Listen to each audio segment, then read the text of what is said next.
Chapter 2769. Inferior Mythic Quest System. Warning.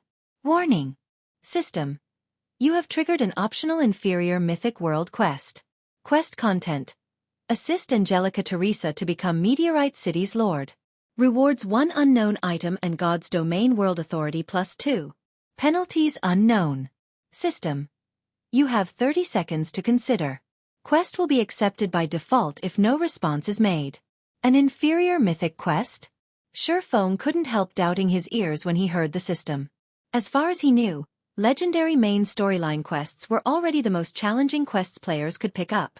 However, there were quests of a higher grade than legendary main storyline quests, mythic quests, which had always been a mystery of God's domain.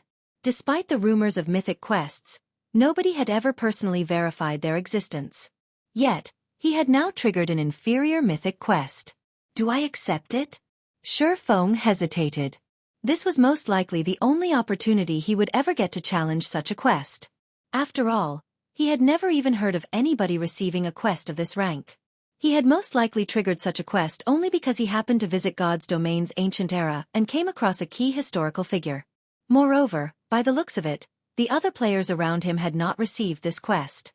This meant he had satisfied some unknown conditions to trigger this quest. Only, the penalty for failing a legendary quest was already more than enough to end a player's career in God's domain. The penalty for failing an inferior mythic quest would most likely be several times greater if he failed to complete the quest after accepting it. However, when he saw the reward of God's domain's World Authority +2, greed momentarily overwhelmed him. In the present God's domain, everyone else was probably unaware of God's domain's World Authority, as it was simply far too difficult to obtain. Normally, players had to have achievements that affected the entirety of God's domain to acquire this World Authority. Players who successfully obtained World Authority, even if only 1 point of it, would receive unimaginable assistance in their progression in God's domain. Just like the name suggested, gaining World Authority meant one would become an existence with special rights in God's domain. The various superpowers were willing to go all out and risk incurring massive losses just to obtain the special rights the War God's Temple offered. After all, obtaining these rights meant one's guild could surpass other guilds by a large margin and solidify its position in God's domain. Individual players could also obtain special rights in God's domain. This was World Authority. Obtaining even 1 point of World Authority was equivalent to attaining God's domain's recognition. Players with World Authority would then gain an unimaginable affinity with the world. On the surface, gaining an increased affinity with the world might not seem very useful. However, it would provide players with a clearer perception of the various magic elements and their operating principles.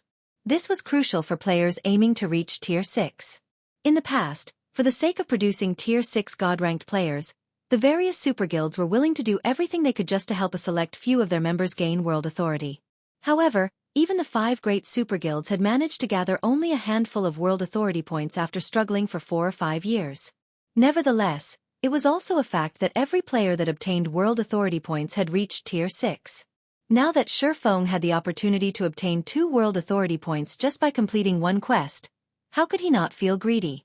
If he succeeded, let alone Tier 5, even getting promoted to Tier 6 would become a lot easier. "Commander, are you all right?" Yenya asked worriedly when she noticed Xueqi's strange expression. "Did you consume too much concentration after using that combat technique just now?" Previously, Xueqi had exhausted himself during the fight with Tedelia. Although they had taken a small break afterward, the amount of concentration he managed to recover was most likely limited.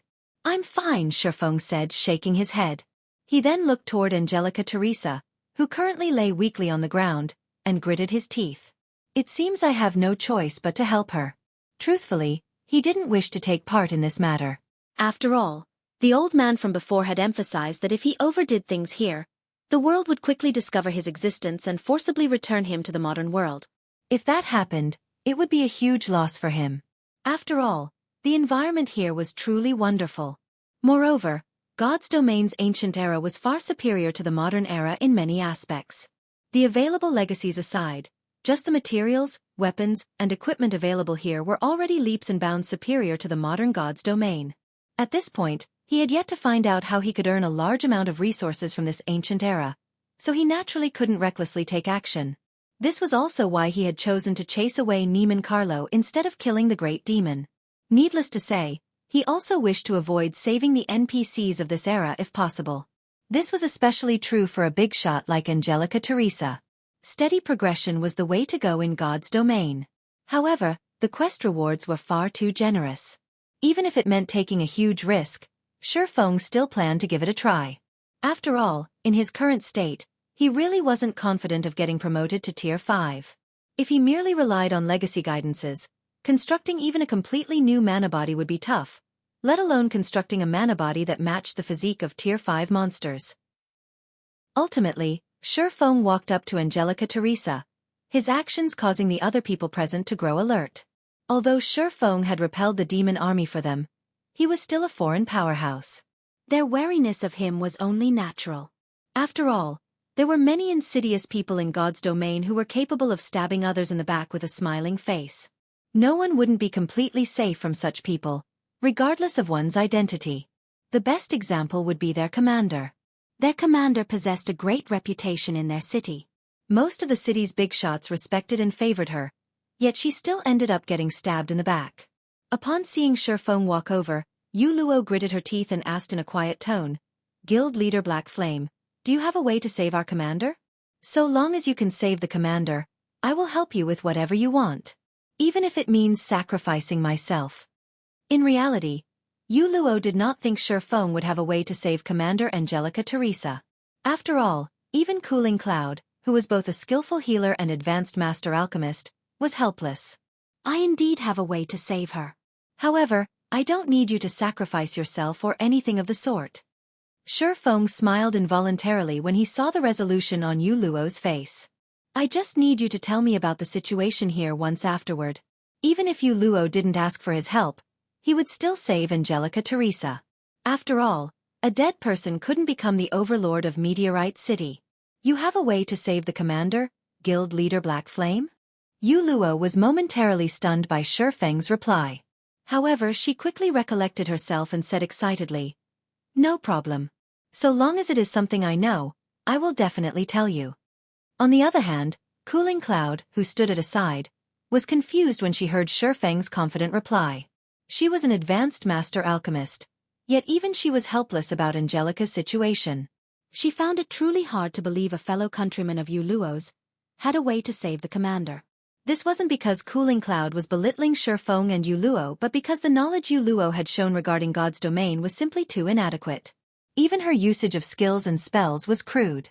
In addition, while it wasn't necessary for all healers to become a specialized master alchemist, it was still common sense for healers to know how to craft some potions.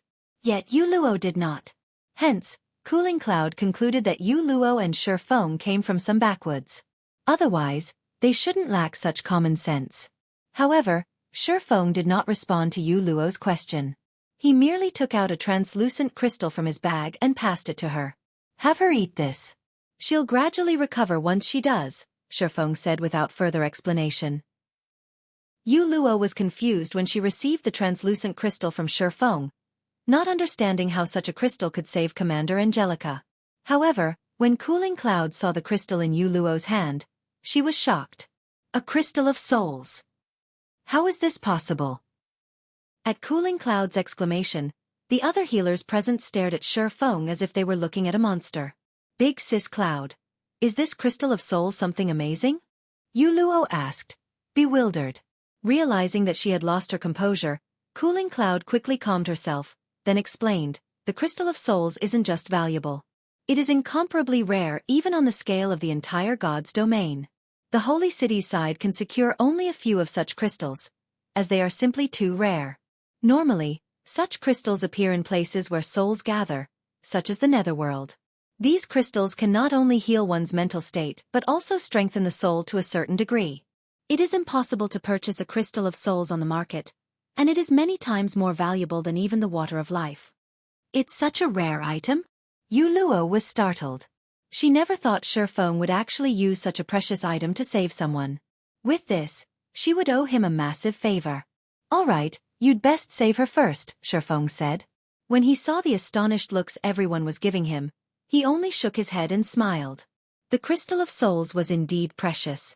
Under normal circumstances, he wouldn't be willing to use it. After all, He had to rely on himself to harvest the necessary monster souls to create crystals of souls. However, the crystals weren't so precious that he couldn't afford to waste them on others. After all, the soul orb was one of the 7 treasures that could easily produce crystals of souls. He merely needed to kill Great Lord-ranked monsters 5 levels higher than himself to obtain the necessary monster souls. Read latest chapters at Wuxia World. EU at Shifeng's reminder, Yuluo quickly snapped out of her daze and helped Angelica consume the crystal of souls. Shortly afterward, Angelica's complexion recovered significantly. Although she had fallen unconscious after consuming the crystal of souls, one could tell that her condition was no longer critical. Now, all they needed to do was wait. By the time Angelica woke up on her own, she would be thoroughly recovered. Meanwhile, after seeing that Angelica was saved, Cooling Cloud, as a captain in the Night Legion, took the initiative to invite Shifeng's party to rest in Meteorite City, the main city they resided in. Shifeng did not refuse the invitation, as he was curious to learn more about God's domain's ancient era. The human army walked for over a dozen hours before eventually arriving before a stalwart mountain range. A city that was more spectacular than even the royal capitals found in the modern God's domain appeared inside the valley of this mountain range. Chapter 2770, City of Riches. Meteorite City. Meteorite wasn't just a gathering place in the Meteorite mountain range for humans to live and conduct trade in. It was also the safest location for humans in the Meteorite mountain range. After the Night Legion registered the information of Shifeng's party with the city, Cooling Cloud led the 5 straight into the city. Meanwhile, as Shifeng and his party members were non-residents of Meteorite City, they each had to pay an entrance fee of 5 magic crystals. Let alone Lifeless Thorn and the others, even Shifeng was stunned by this fraudulent price. Meteorite City's entrance fee was more than 10 times greater than the various guild cities, not to mention that of modern NPC cities. At this point, the market value of magic crystals had already risen to 40 silver per crystal. 5 magic crystals was the equivalent of 2 gold. Unless the city's mana had condensed into a liquid state, only a fool would pay such an entrance fee. However, from the behavior of the NPCs and players here, it looked as if they had long since gotten used to this situation. Even Yu Luo paid the 5 magic crystals without hesitation. Guild leader Black Flame, this is the standard price here. Naturally, Yu Luo could tell what was going through the minds of Shifeng's party. Smiling, she whispered, "But please believe me that this price is absolutely reasonable." Initially she, too, had been shocked by this price. After all, she wasn't the guild leader of a guild, unlike Shifeng, but merely a team leader in an adventurer team. The magic crystals she had on hand had only numbered 200 or so. Paying 5 magic crystals just to enter a city had been an extravagant expenditure for her.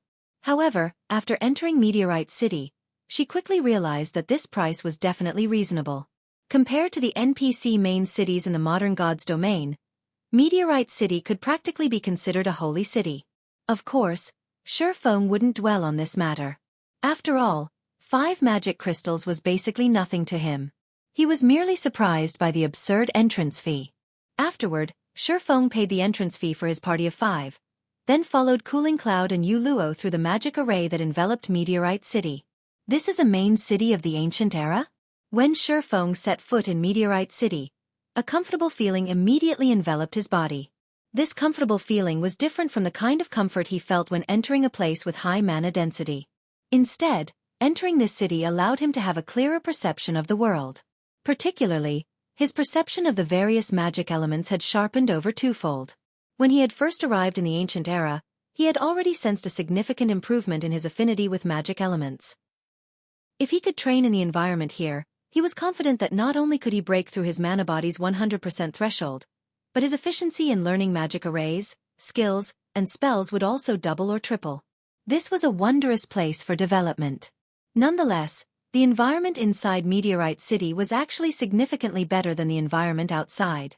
In fact, Shifeng even had a hunch that if he used a legacy guidance here, he could exceed his mana body's 100% limit in just a few days. The magic array protecting the city is personally crafted by a human saint. Not only does it have strong defensive properties, but it even improves the mana perception of the city's inhabitants. However, operating this magic array requires a lot of magic crystals. Hence the entrance fee, Yu Luo explained. Actually, Meteorite City's big trade market and huge population flow have already helped reduce the entrance fee. Some cities even charge 7 or 8 magic crystals. No wonder you managed to improve your control over mana so much, Xueqi said in realization as he looked at Yu Luo. Yu Luo had already unlocked her mana body's potential to 100%, and her control over mana had even reached the Master Magician standard. If her concentration standard reached Tier 4, she would be able to form her own mana domain and become top tier among Tier 3 peak experts. Most domain realm experts hadn't even reached the Master Magician standard at this stage of the game. And although Yu Luo was very talented, she was still far from comparable to Aqua Rose and Gentle Snow. Yet, even with his help, those two were still half a step away from becoming Master Magicians. So how could Yu Luo possibly overtake them? The only explanation was the environment here. I've improved a lot after arriving here, Yu Luo said as she nodded confidently. That's right. Yu Luo has been improving rapidly during this period. Now, she can already rank among the Night Legion's top 5 healers, Cooling Cloud said, nodding.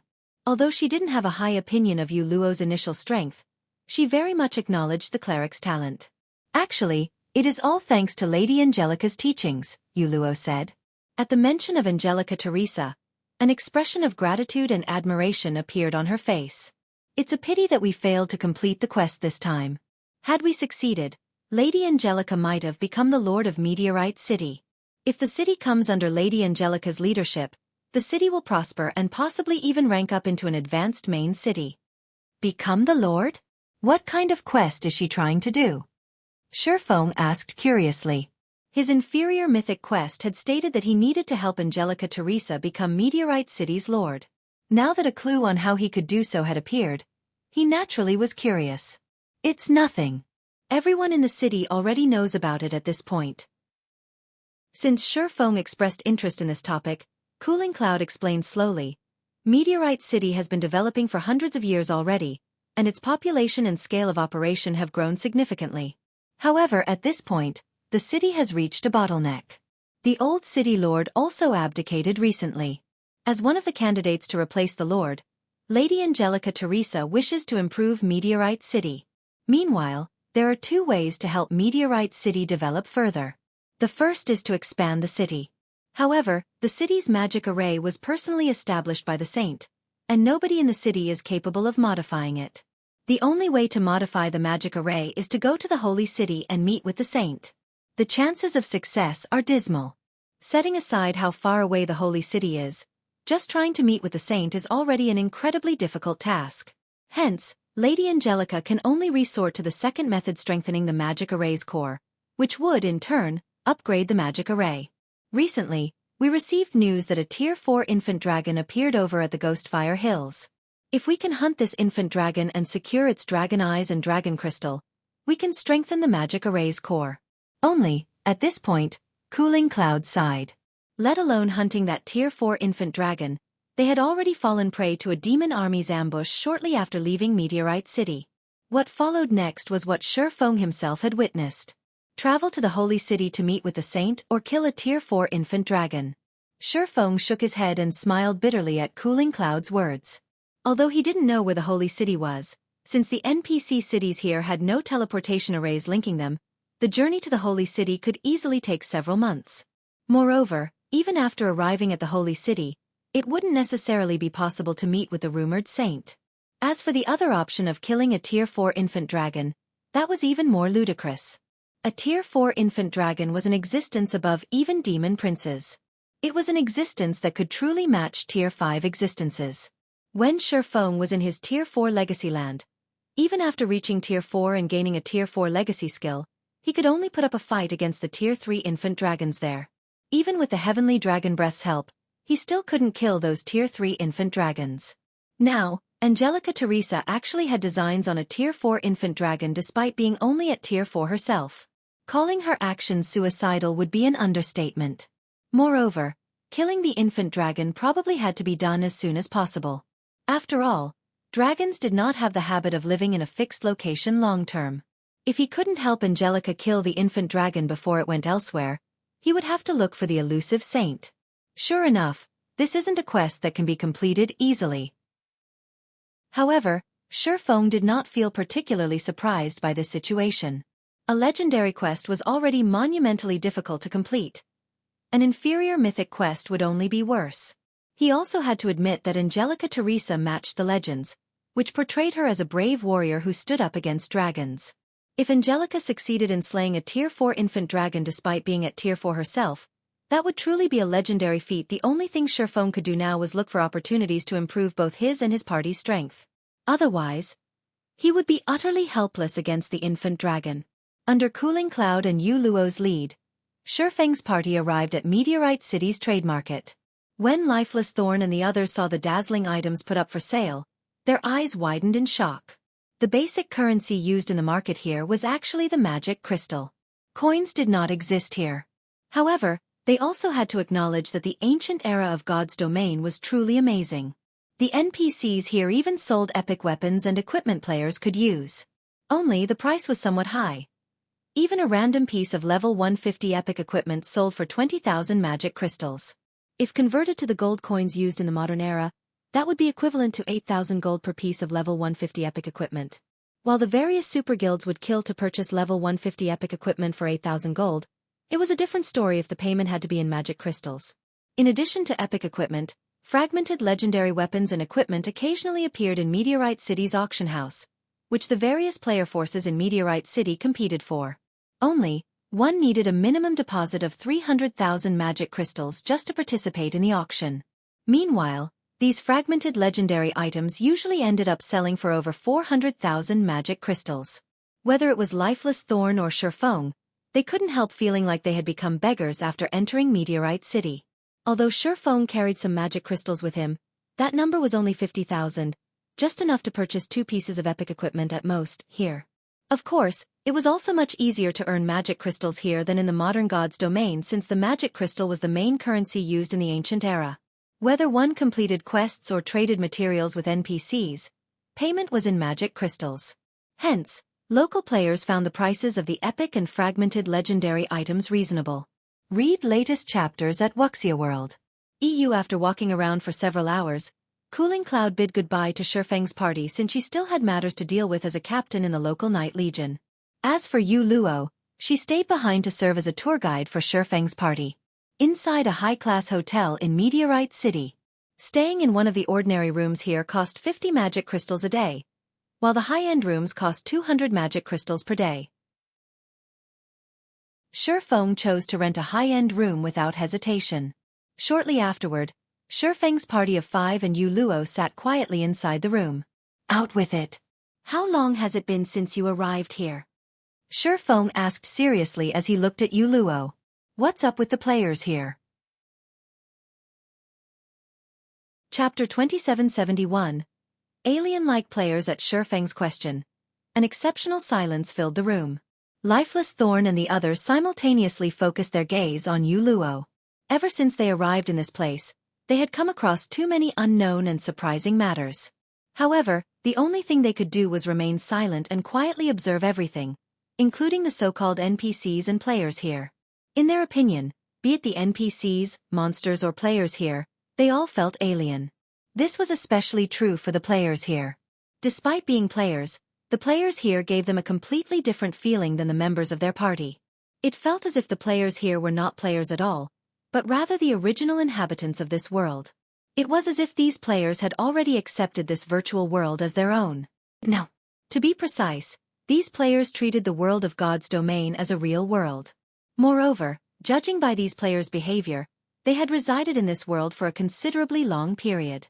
Otherwise, the alien feeling they gave off wouldn't be so conspicuous. This alien feeling was especially familiar to Xueqi. Looking at the players in this ancient era felt like looking at Phoenix Rain back when he met her in Flame Dragon City. It was just that Phoenix Rain seemed more alien back then than these people. She felt as if she was a player yet not a player at the same time. In short, she gave off a very strange feeling. Now, the players here gave him a similar feeling. Hence, the shock he felt when he met these players initially was much greater compared to that of Lifeless Thorn and the others. However, he couldn't openly state his feelings. After all, the matter concerning Phoenix Rain was of great importance. Moreover, at the same time as their party was finding the players here alien, these players had similarly noticed the strangeness of their party. It was evident that these players were foreign to players like their party as well. In addition, Through the previous conversation he had with Cooling Cloud, Xueqi got the impression that they lived in completely different worlds. The old man in the cave had already stated that this world was the ancient era of God's domain. Logically, there shouldn't be any other players in this world. Yet, not only were there players living in this world, but there were even a large number of them. Based on his initial estimates, there should be well over 5 million players residing in Meteorite City. This was already on the level of royal capitals in the modern era. Meanwhile, according to Cooling Cloud, there were at least 500 such main cities on the continent. If Meteorite City was representative of these main cities, there should be well over 2.5 billion players in the ancient era. Yet, none of the various powers in the real world had an inkling that there were players playing in the ancient era of God's domain. That's right. Everything is as you guys have guessed. When Yu Luo saw the look everyone was giving her, her originally light and happy expression instantly vanished, replaced by a solemn expression. Whether it is this God's domain or the players here, both come from a different world from ours. A different world? Solitary Nine's breathing grew heavy at Yu Luo's words. How is this possible? Although he had already had suspicions, he still found it unbelievable after hearing Yu Luo's confirmation. While it was indeed true that God's domain was a virtual reality game like no other, it was still far-fetched to say that people of a different world were playing the game with them. No, it would be somewhat incorrect to say that they're from a different world. Shaking her head, Yu Luo smiled and added, to be precise, they are people living in a different world. What do you mean? Xueqi asked curiously. You should know of the migration plan that took place 100 years ago, right? Of course we know. Back then, due to a shortage of resources and the worsening environmental pollution, Earth had gradually become unsuitable for human life. Hence, a migration plan was executed. I heard that many people at that time were sent out to explore the universe for habitable planets.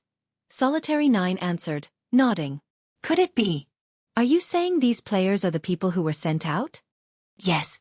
They are the descendants of those explorers, Yu Luo said. Back then, Earth had already discovered several habitable planets. However, they were too distant from Earth, and the journey would take a long time. Hence, after gathering all of the world's power, several hundred interstellar spaceships with self-sustaining environments were constructed.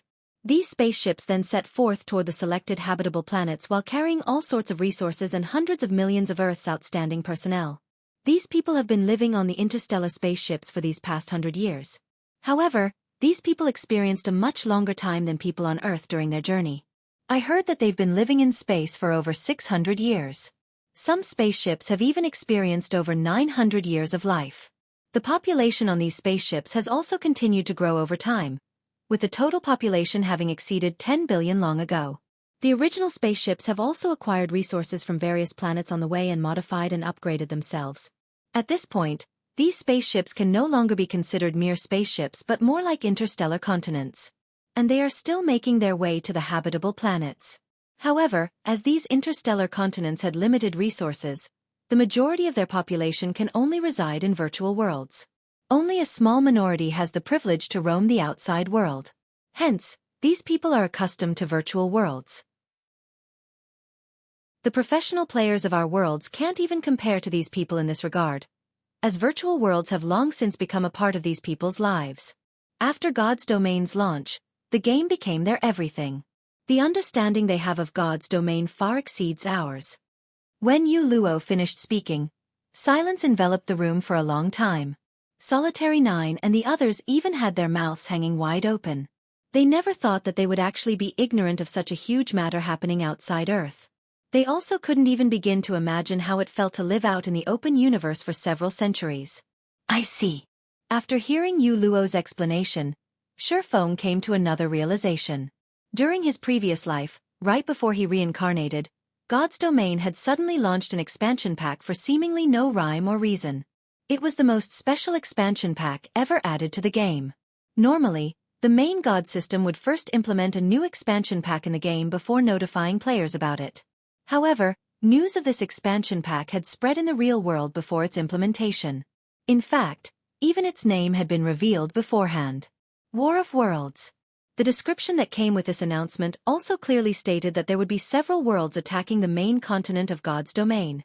For the sake of their own survival, these worlds would wage war with each other on an unprecedented scale.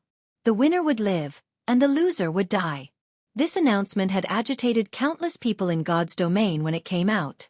After all, the territories on the main continent were basically fixed at that point, and few disputes occurred between the various powers. The game had been trending toward stability. With the sudden appearance of several new worlds, how could the players of God's domain not feel excited? The various major powers, in particular, had immediately begun sharpening their blades after the announcement. So long as the new expansion pack took place, they would immediately invade these new worlds and start a new journey. However, as a consequence of the expansion pack, Xueqi found himself fired. Upon seeing the stunned expressions of the people around her, Yuluo revealed a bitter smile and said, "My arrival here was a complete accident. While exploring an underground space in Dragonheart City by myself, I got caught in a space-time storm. By the time I woke up, I was already in this place. Currently, I have spent 20 days here already. Although I want to go back, I haven't been able to return even after dying or jumping into other space-time storms. What's most frustrating is that I can't log out of the game from here." "You can't log out?"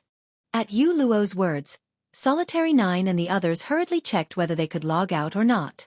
If they couldn't, then it would be a huge problem. Nowadays, all virtual gaming cabins had a nutrient solution storage that could let players stay online for 1 or 2 months without any problem. The latest model could even let players stay online for 3 months. And in the event that players depleted their supply of nutrient solution and couldn't leave their gaming cabin for some reason, the cabin would issue a system alert, and professionals would come quickly to deal with the problem. Hence, players had no need to worry about starving to death. Even so, this wasn't good news. "No way! I really can't log out." Solitary 9 couldn't help growing anxious. It would be very inconvenient for them if they couldn't go offline. After all, there were many things they needed to do in the real world. Moreover, staying online long-term would affect their physical bodies to a certain degree. They can't log out? Looking at the log out button on his system interface, Xueqi found that it was still brightly lit, indicating that he could go offline whenever he wanted. Is it because of that world stone in my bag? After some thought, the only explanation Xueqi could come up with for this situation was the world stone. After all, this item could stabilize the principle of all things, which meant that he should be able to bypass the rules of this world. With this, it seems I don't need to be too anxious. While the ancient god's domain was indeed excellent, he also had many things he needed to do in the real world. He couldn't stay online long-term. With the world stone, he could now feel relieved. Xueqi then conversed with Yu Luo about the basic information of this world, particularly about information relating to legacies. After the conversation, Lifeless Thorn and the others sighed ruefully. The ancient god's domain was indeed different.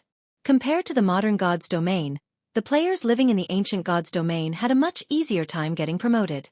With a reliable team, players had no problem at all securing a complete Tier 3 legacy. In fact, with enough rare materials, one could even seek out a Tier 3 instructor to exchange for a complete legacy. The only limitation of this method was that players could only exchange up to 3 legacies. As for the promotion to Tier 4, while it was significantly more difficult than that to Tier 3, it was still much easier compared to the process in the modern god's domain. At the very least, players didn't have to seek out a legacy land in the middle of nowhere. They could simply head to a Tier 4 instructor and choose to challenge their Tier 4 promotion quest. They would then be teleported to a Tier 4 legacy space. However, the cost of this method was high. Each challenge required the payment of 15,000 magic crystals. The difficulty of the promotion quest was the same as in modern times. Players still had to learn a Tier 4 legacy skill or spell during the allotted time. Failure meant having to wait 20 natural days before they could re-challenge it. At this time, only 3 players in Meteorite City had successfully reached Tier 4.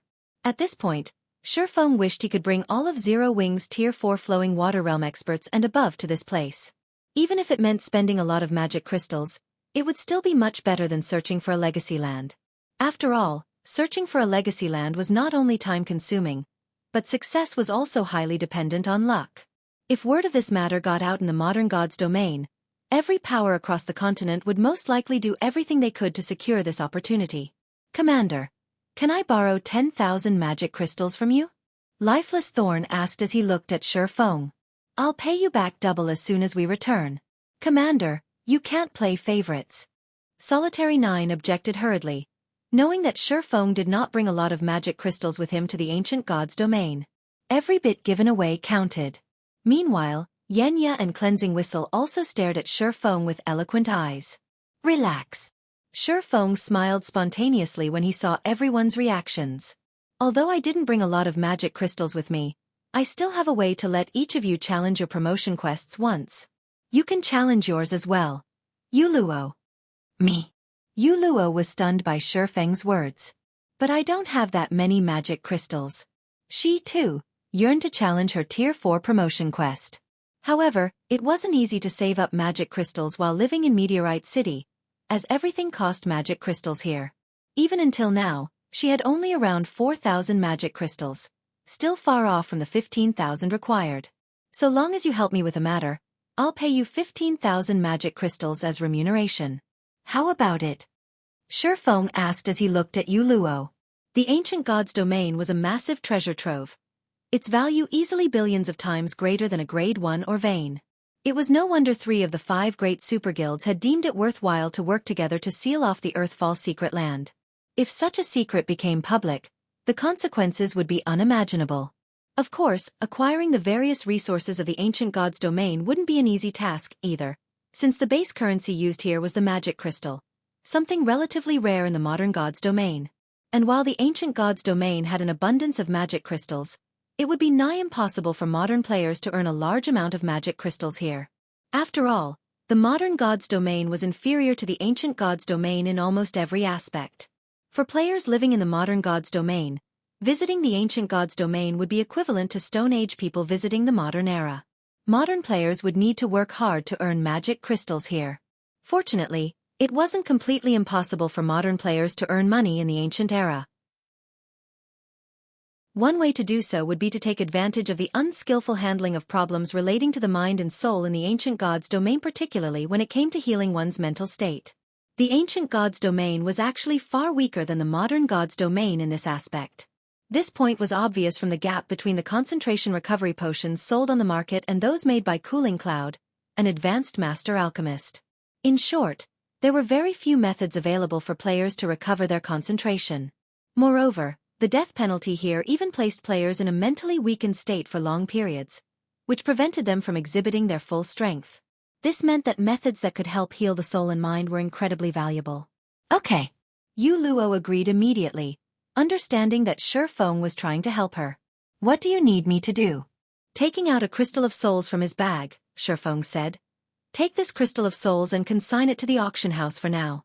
You're a member of the local Knight Legion, so you should be able to spread information about it quickly. Just say that this is the crystal of souls that healed Angelica Teresa and that it has a minor soul-strengthening effect, which can increase one's chances of passing the Tier 4 promotion quest. Can you do that? No problem. If it is only publicizing the crystal, I can probably inform the whole city in just a few hours, Yuluo said, nodding as she accepted the crystal of souls. Read latest chapters at Wuxia World. She had personally witnessed the crystal of souls' effects, so she knew that Xueqi was indeed telling the truth. As for the aid the crystal could provide in the Tier 4 promotion quest, it was partly true. After all, if one's soul got strengthened, one's learning ability would improve as well. Hence, it couldn't be considered an outright lie. Meanwhile, spreading this news throughout the city was a piece of cake for her as a member of the local Knight Legion. Yuluo left the hotel room to get the word out, while Lifeless Thorn and the others went to their respective rooms to sort out their thoughts and prepare themselves to challenge their Tier 4 promotion quests. Once Xueqi was alone in his room, he took out a memory crystal from his bag. This crystal was none other than the complete legacy guidance crystal he had obtained from killing Tedelia. The effects of this room sure are excellent. My perception is strengthened by a further 30% compared to the outside world. Now that I have some time to myself, I can give it a try. Immediately afterward, Xueqi took out 100 magic crystals and activated the legacy guidance crystal. Chapter 2772. Breakthrough inside the quiet and spacious living room. As Xueqi continuously poured mana into the legacy guidance crystal in his hand, divine runes and magic arrays began appearing all over the crystal one after another.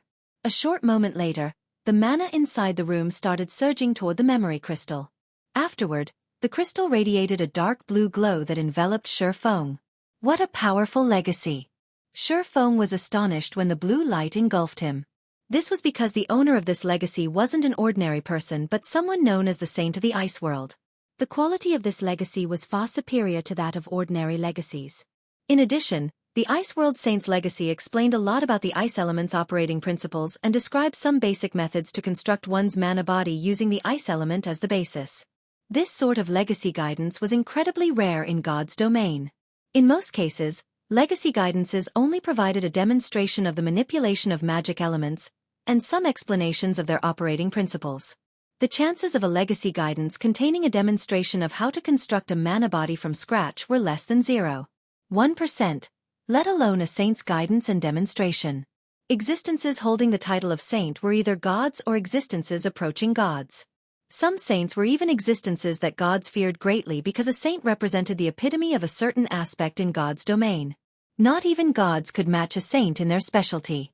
In other words, while a saint could be a god wouldn't necessarily be a saint.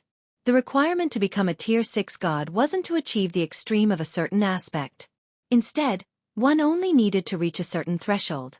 As to what that threshold was, only those who had actually reached Tier 6 would know. Meanwhile, the Ice World Saint had undoubtedly attained the ultimate in the manipulation of the ice element.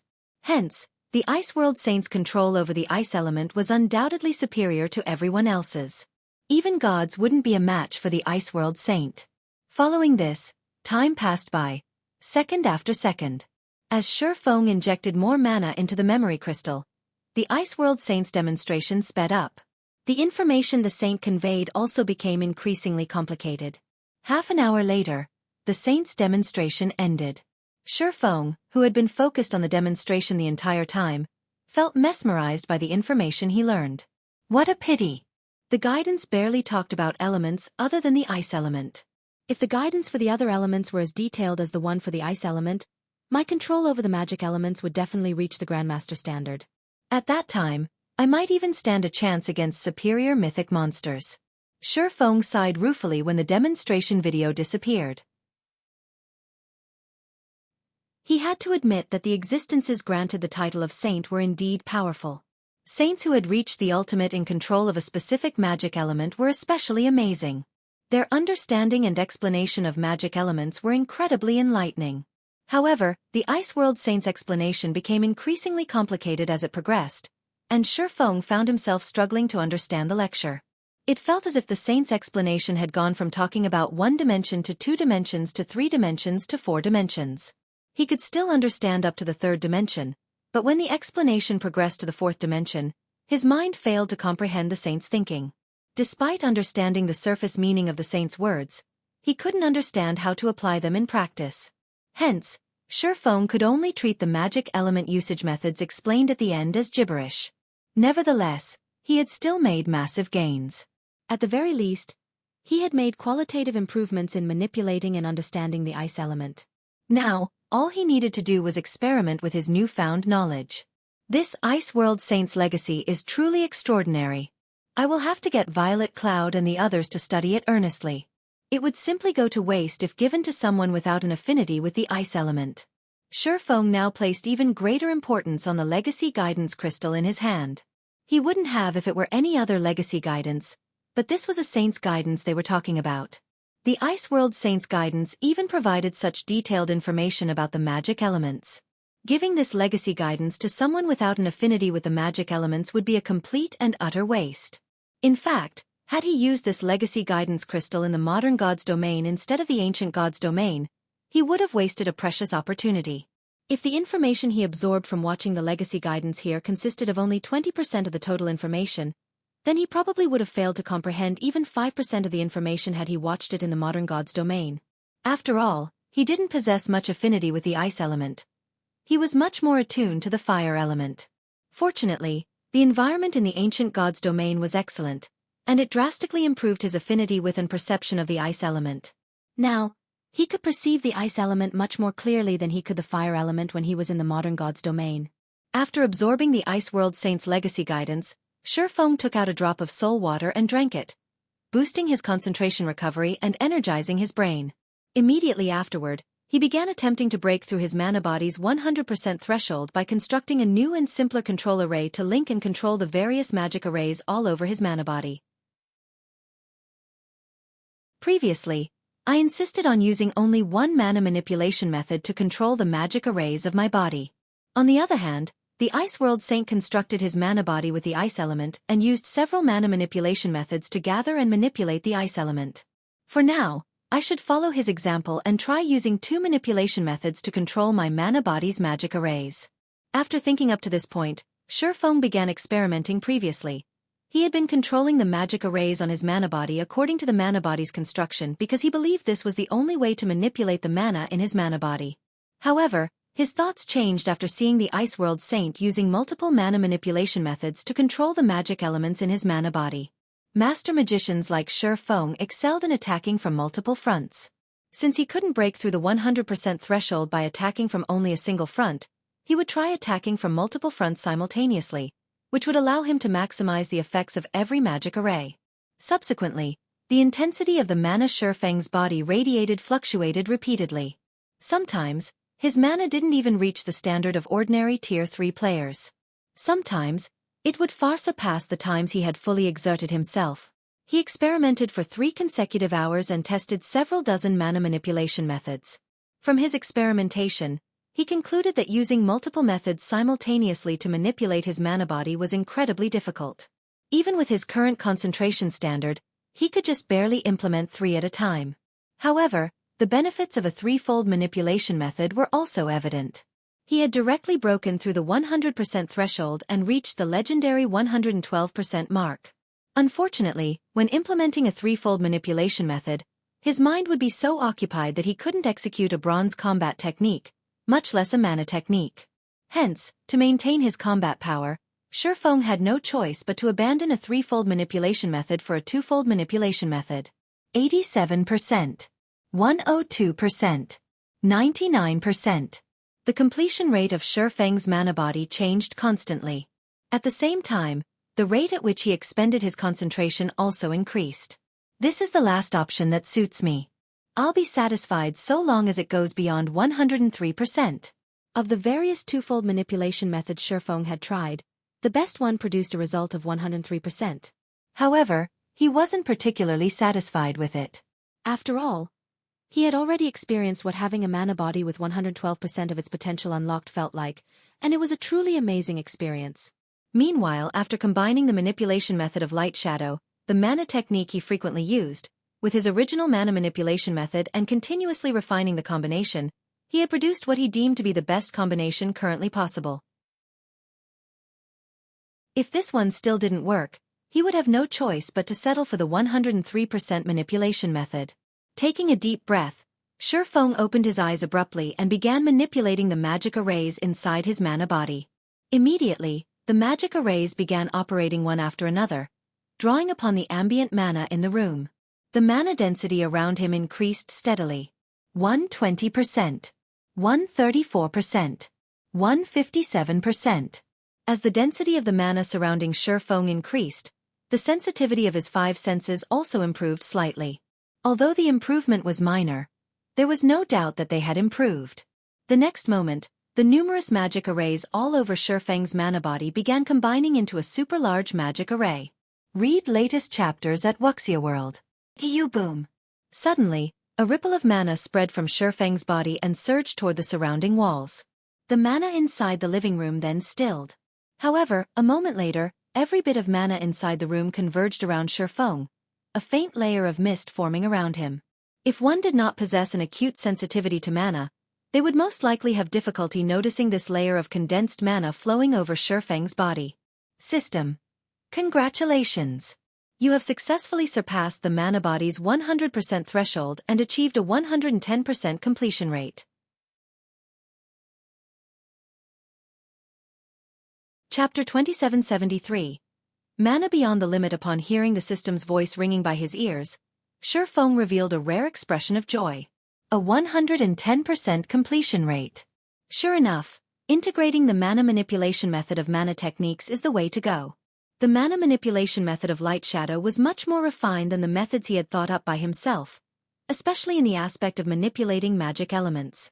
His own manipulation methods utilized only the 4 major elements, while Light Shadow utilized both the 4 major elements and the 7 supreme elements. Due to this difference, he had managed to unlock his mana body's potential to 110% with just a 2-fold manipulation method. And although there was only a 7% difference between this 2-fold manipulation method and his previous best method, past the 100% threshold, every 1% increase provided significant improvements to the mana body. The difference between a 103% mana body and 110% mana body was like the difference between heaven and earth.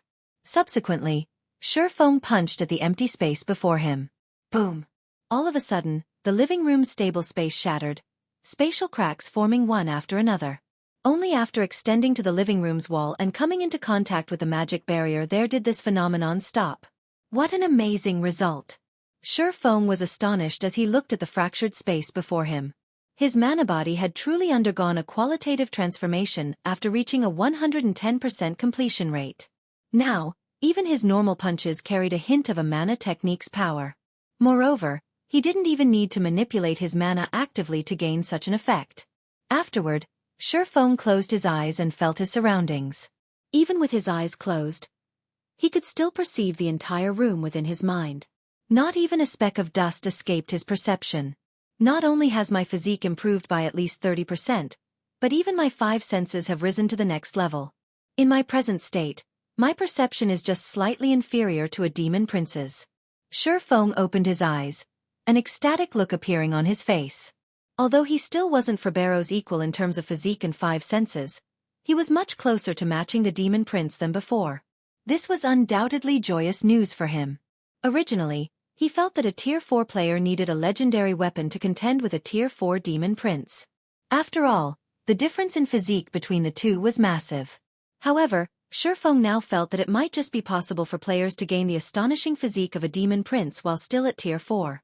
After all, his current mana body was only at a 110% completion rate, yet he was already close to matching a demon prince's physique. If he could push his mana body to the rumored 120% completion rate, his physique then might match that of a demon prince. Xueqi was relatively confident of pushing his mana body to a 120% completion rate. The Skyflare Adventurer team, one of the top 3 player forces in the city, contacted me, saying they are willing to purchase the crystal for 150,000 magic crystals. If it were in the modern god's domain, 150,000 magic crystals would be equivalent to 60,000 gold. That was already enough money to arm a 100-man team to the teeth.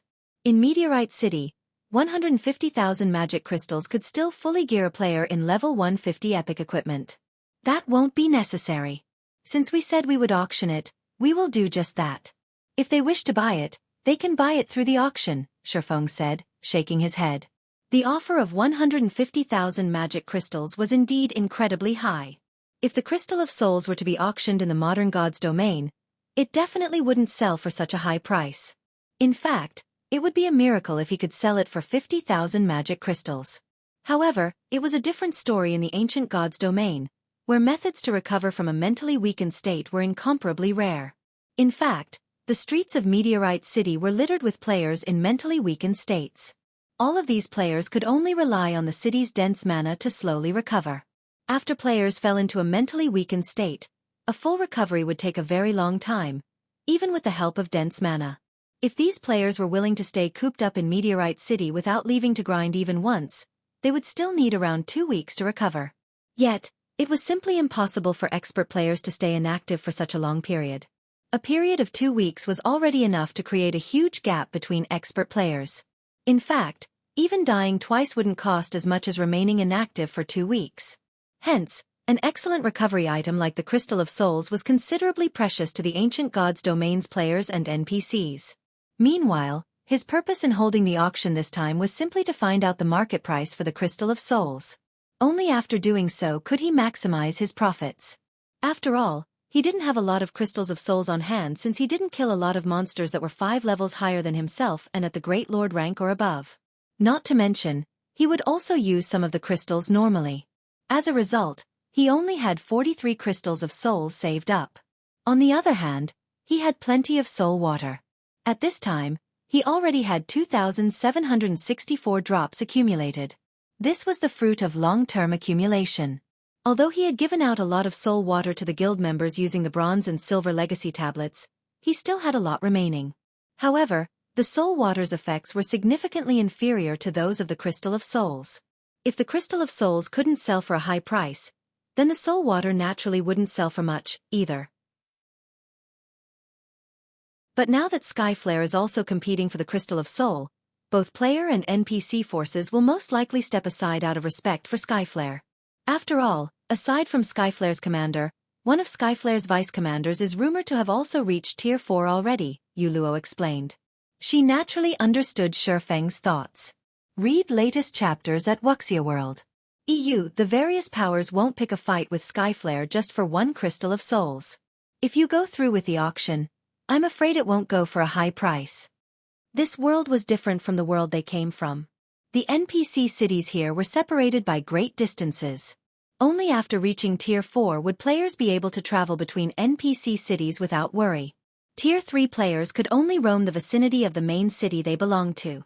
This meant that players residing in the same city would often come across each other. Meanwhile, Tier 4 combatants were considered true powerhouses in God's domain. Even NPCs feared them greatly, all the more the player forces. If one angered the Skyflare Adventurer team, one shouldn't even think about leaving the city to grind for levels anymore. A player force is suspected to have 2 Tier 4 players? Xueqi was surprised by this revelation. He never thought that the player forces in the ancient God's domain would be so powerful to actually have 2 Tier 4 players, one more than what Zero Wing had. Although the search for legacy lands played a huge factor in this disparity, it wasn't so easy for players to complete their Tier 4 promotion quest, either. Immediately he said, "How about this? I'll rent a hall at the auction house, and we'll organize a small auction of our own. Announce that we will be selling a total of 5 crystals of souls, in addition to 50 drops of soul water, which is a slightly inferior version of the crystals. If we do that, that Skyflare Adventurer team will have difficulty monopolizing everything." Shifeng's words surprised Yuluo. She never thought he would actually have other concentration recovery treasures besides the Crystal of Souls. He was practically a walking treasure trove. Moreover, if Shifeng were to sell so many crystals of souls and soul water, Skyflare would indeed have difficulty monopolizing everything. There was no way the various powers in the city would step aside in the face of such numbers. After all, aside from being useful for healing the mind, these treasures could also increase by a small margin one's odds of completing the Tier 4 promotion quest. Not to mention, Skyflare wasn't the only power in the city with Tier 4 combatants. "Okay. I'll spread this information right away." Yuluo nodded, then promptly disconnected the call.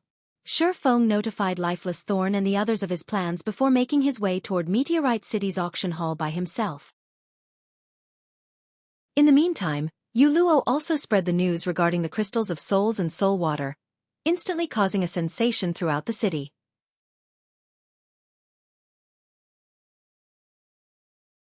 Chapter 2774. Ancient Legacy Inheritor Meteorite City, Skyflare Hotel. The Skyflare Adventurer team was one of the top 3 powers of Meteorite City, and the Skyflare Hotel it owned was one of the city's landmarks. Not only did the hotel boast 19 floors, but it even occupied the largest plot of land in the city's business district, with roughly the footprint of a sports stadium. The Skyflare Hotel also had the best resting environment in Meteorite City. Due to its relatively reasonable prices, it had become the first choice of many players and NPCs for lodging. The hotel was so popular that it ranked within the top 10 most profitable businesses of Meteorite City. At this time, a level 131 female assassin clad in pitch-black epic equipment walked into the Skyflare Hotel's top-floor lounge. She then stopped before an imposing man sorting documents behind an office table. This imposing middle-aged man was none other than the Skyflare Adventurer team's commander, Lionheart, nicknamed Raging Lion. "Commander, I've already looked into the person you mentioned. She's Yuluo, a cleric from the Night Legion. She's the one responsible for spreading the information across the city. Not long ago, she made another announcement stating that her side will be hosting a small auction at the auction house. They will be selling 5 crystals of souls and 50 drops of soul water, which is an inferior version of the Crystal of Souls," the black-clad assassin reported. She then passed a memory crystal to Lionheart and continued, "There is a record of her image in there. From what I found out, she seems to be a proxy. The real seller should be the party of 5 people that entered Meteorite City with the Night Legion. I included a record of their appearances in the crystal. Of the 5, the cloaked man walking in the lead is verified to be a Tier 4 Sword Emperor. However, I did not find any records of him appearing within Meteorite City's vicinity. Good job, said the Crimson Light armor-clad Lionheart, who had reached level 133. After glancing at the images recorded in the memory crystal, he nodded and looked toward the several vice commanders inside the lounge. He then asked calmly, "What do you guys think of this matter?" "They're simply picking a fight with Skyflare. We've already shown a lot of respect to that Sword Emperor by offering such a high price, yet they still refuse to reciprocate," sneered a gloomy man standing beside the French window. "I think we need to teach these outsiders a lesson. If they wish to mingle in Meteorite City, they need to know their limits. The treasure in question can increase the success rate of completing the Tier 4 promotion quest. We absolutely cannot let the other powers in the city get their hands on it." The 3 other vice commanders present nodded in agreement with the gloomy man, Wind Chaser. Although Wind Chaser was a cold and ruthless person, he was incredibly loyal to the Skyflare Adventurer team. Most importantly, Wind Chaser was a Tier 4 Nightwalker. When it came to assassination, he was undoubtedly the best player in Meteorite City. In terms of top combatants, the Skyflare Adventurer team was already the strongest player force in Meteorite City. Simply put, this was the best opportunity for the Skyflare Adventurer team to consolidate its grip on Meteorite City. Hence, how could they let other player forces gain an opportunity to rise up? Now that the several outsiders were showing no respect to their adventurer team, they definitely needed to teach these outsiders a lesson.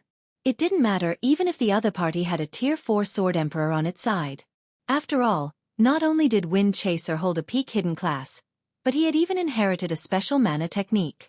So long as he was hidden in the darkness, he could potentially one-shot even Tier 4 MTs, let alone a Tier 4 Sword Emperor. Well, let's go over and talk to him first. If we can agree on a good price, everybody can be happy. If not, it won't be too late to take action, Lionheart said after giving the matter some thought. Lionheart, too, agreed with Wind Chaser's opinion, especially about the Crystal of Souls, which could strengthen a player's soul by a small margin. After all, the strength of a player's soul would greatly affect their learning ability. Even a small boost to the soul would be a great help to players learning a Tier 4 skill or spell during their promotion quest. Hence, Skyflare had to obtain the Crystal of Souls. The 4 vice commanders present all nodded in agreement with Lionheart's decision. "Below, find out that Sword Emperor's current location. I need to know right away," Lionheart ordered the black-clad assassin. "Commander, don't you know how I operate?"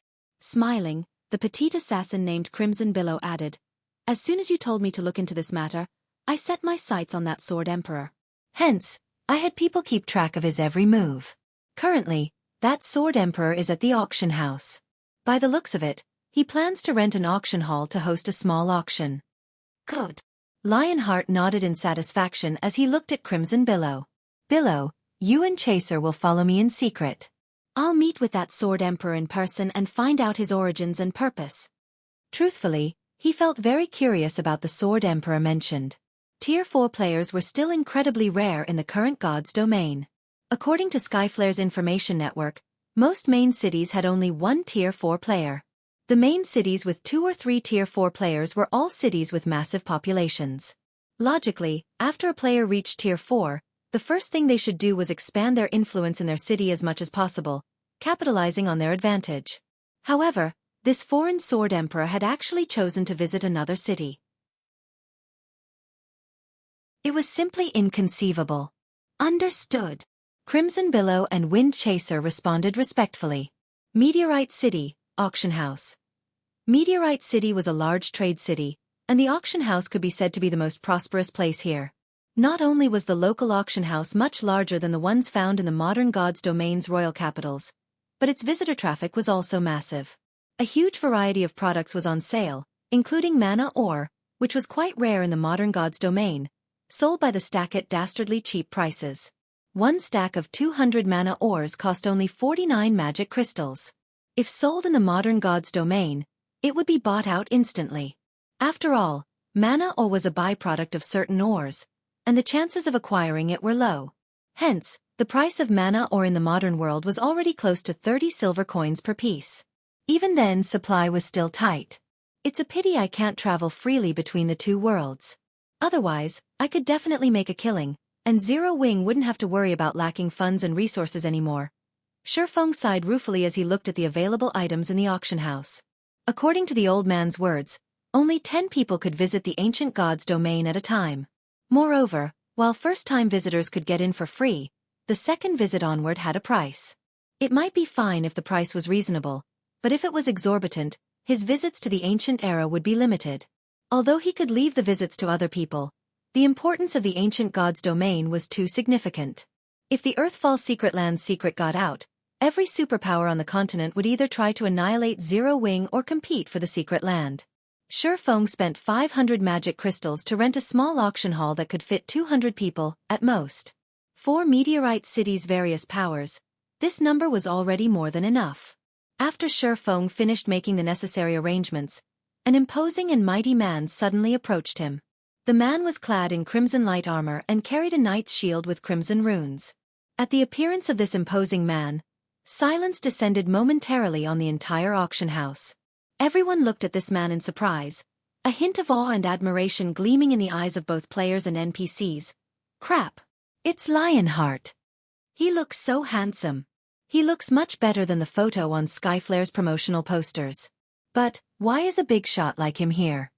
Could it be because of the news of that small auction? A discussion over Lionheart promptly broke out in the auction hall. Everyone couldn't help wondering why a VIP like Lionheart would personally visit the auction house. Skyflare's commander. He actually came in person. Yu Luo, who had just arrived in the auction house, gaped in shock and doubted her eyes when she saw Lionheart enter the building. Lionheart was an amazing individual. Despite having started with nothing in this ruthless world, the adventurer team he established had grown to the point where it managed to defeat several large guilds and become one of the top 3 powers in Meteorite City. In terms of achievements, the Skyflare Adventurer Team easily eclipsed the Heaven's Blade Adventurer Team. On the interstellar continent, living resources were incredibly scarce. Ordinary civilians couldn't hope to compare with large guilds in terms of the resources they could acquire. This was because large guilds generally had high-level authorities as backers. These authorities boasted resources and influence far greater than those of the large guilds on Earth. Just one word from these high-level authorities would be enough to allow a civilian who could barely feed themselves to move to the interstellar continent's core area. In the core area, one would be able to not only eat like a king but also enjoy recreational activities in the real world and appreciate the beauty of the vast universe. Just this point alone allowed large guilds to walk over civilian players with no background. Meanwhile, Lionheart was only a civilian on the interstellar continent. His development of Skyflare to such an extent was a remarkable feat. He was practically a legend among the civilians there. If he were in the modern god's domain, he would definitely become a noteworthy existence known throughout the mainland. The next moment, Lionheart stopped before Xueqi. Immediately, everyone in the auction house focused on Xueqi curiously, the stares making him feel very uncomfortable. "You're the person selling the crystals of souls, right?" Looking at Xueqi, Lionheart went straight to the point, saying, "I am Lionheart, the Skyflare Adventurer Team's commander. You should have heard of me already." "Of course I've heard of you. In fact, I've heard a lot about you." Xueqi did not deny Lionheart's statement. Calmly he asked, "May I know what business you have with me?" Read latest chapters at Wuxia World. Xueqi had gained plenty of information regarding Lionheart. The man was undoubtedly a powerhouse. Not only did he reach the domain realm, but he had even set foot onto the second step, the upper domain realm. The amount of time he had spent immersed in virtual reality games was much greater than that of the modern god's domain's players. Rumor had it that Lionheart's control over mana had already reached the advanced Master Magician standard, and that he was only half a step away from becoming a Grandmaster. In addition, Lionheart also possessed an ancient hidden class called the Blood Knight, which gave him the strongest defense among players. At this point, he was a complete monster when it came to defense.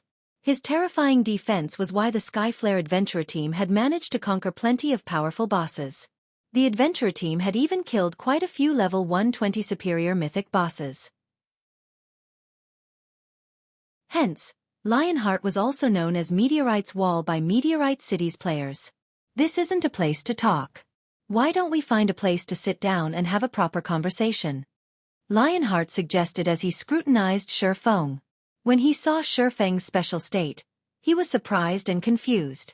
However, he quickly set aside his surprise and treated Xuefeng with the respect due a foreign Tier 4 expert. Sure. Xuefeng nodded. He then turned to the empty space a short distance behind Lionheart and asked, "Are those two coming along too?"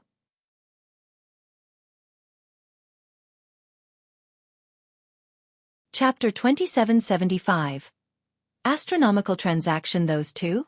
Yu Luo was confused when she followed Xuefeng's gaze. After all, there was nobody there.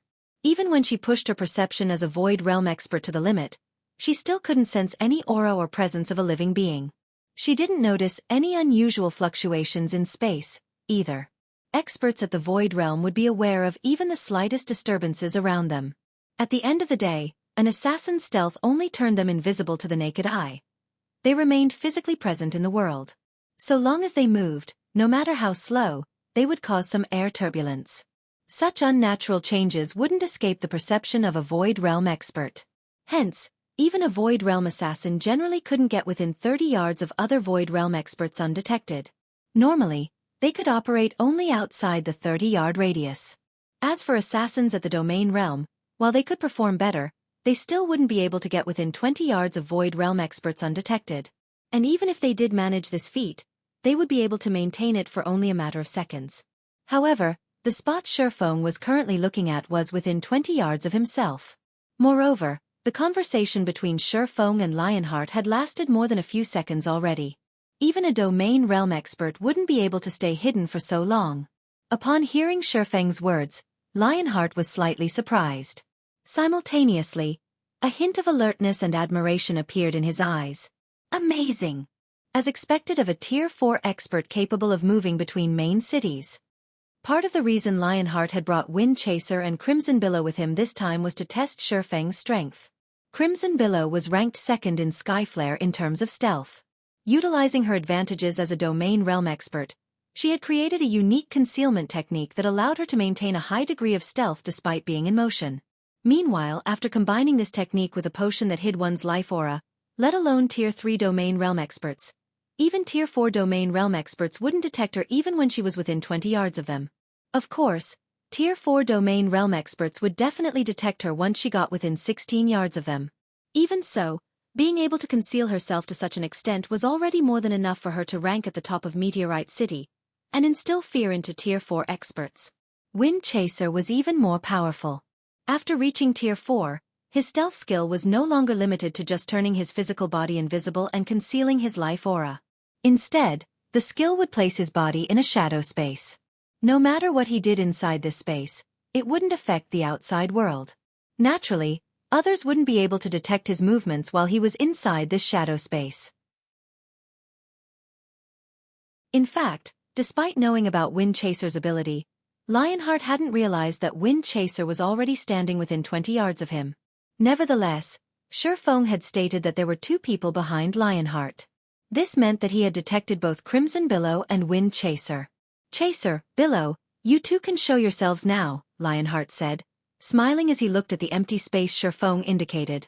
"No need to hide anymore." As soon as Lionheart finished speaking, two figures gradually appeared in that empty space. They were none other than Wind Chaser and Crimson Billow. The two assassins were looking at Xuefeng with eyes brimming with surprise and confusion. "Commander, did I show some irregularities just now?" Crimson Billow quietly asked Lionheart through the team chat. Afraid that she would get detected, she had deliberately maintained a 21-yard distance between herself and Xuefeng. After all, she hardly knew anything about Xuefeng, apart from the fact that he was a Tier 4 expert, and she didn't wish to ruin Lionheart's attempt at probing Xuefeng's strength. Yet, despite the 21-yard distance, he still detected her. Excluding Lionheart, this was the first time a Tier 4 individual perceived her from beyond 20 yards. "You didn't. It's just that this person is much stronger than we thought," Lionheart responded, shaking his head. "Don't act rashly against him afterward." Xuefeng had discovered not only Crimson Billow but also Wind Chaser. While defeating a Tier 4 expert like Xuefeng would be simple for the current Skyflare, killing him would be incredibly difficult. Unless absolutely necessary, They had best not offend this Sword Emperor. In response, both Crimson Billow and Wind Chaser nodded silently. The trio had conversed for only 2 or 3 seconds, so outsiders did not find anything wrong with the situation. They merely saw Wind Chaser and Crimson Billow approaching Lionheart slowly after making their appearance. When Yu Luo, who stood beside Xuefeng, saw the 2 assassins walking over, her eyes widened in shock. There really are 2 people. Despite the 2 assassins being so close to her, she actually failed to notice either of them. This overturned her understanding of the assassin class. Meanwhile, when Xuefeng saw the 2 assassins, a hint of wariness also appeared in his eyes. The 2 assassins were astonishingly strong. This was especially true for Wind Chaser.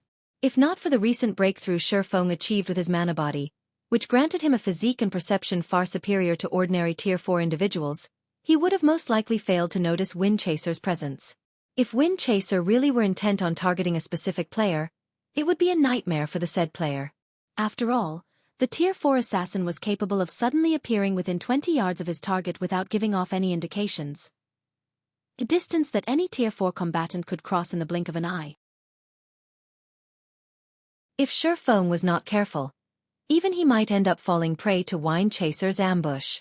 Let's head to a reception room to continue our conversation, Lionheart suggested to Xuefeng. Sure. Xuefeng did not object to the proposal. His original goal in coming to the ancient god's domain was to acquire a large amount of resources. Meanwhile, the best way to do so was by partnering with a local tyrant. He could gather resources much faster this way than if he did it by himself.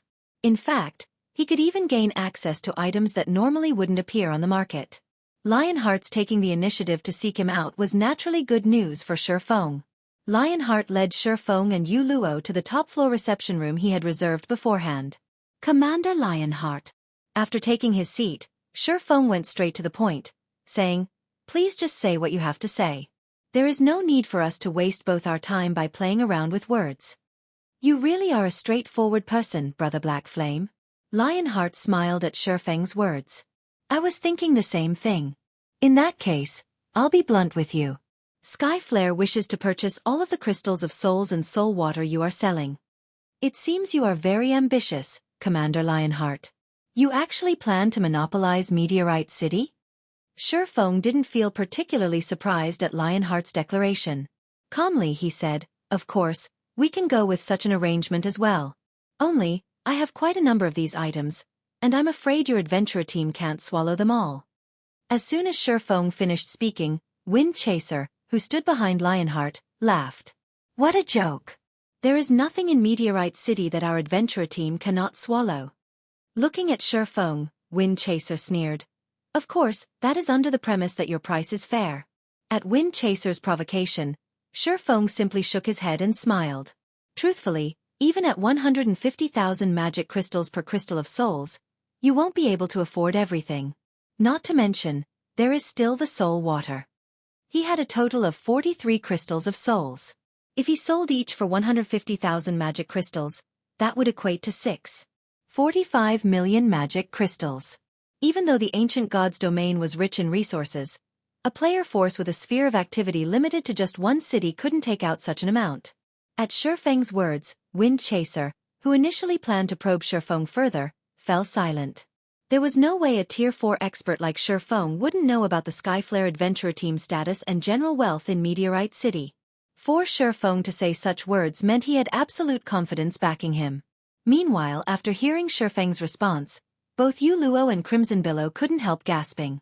They never thought that Xuefeng would actually be so wealthy.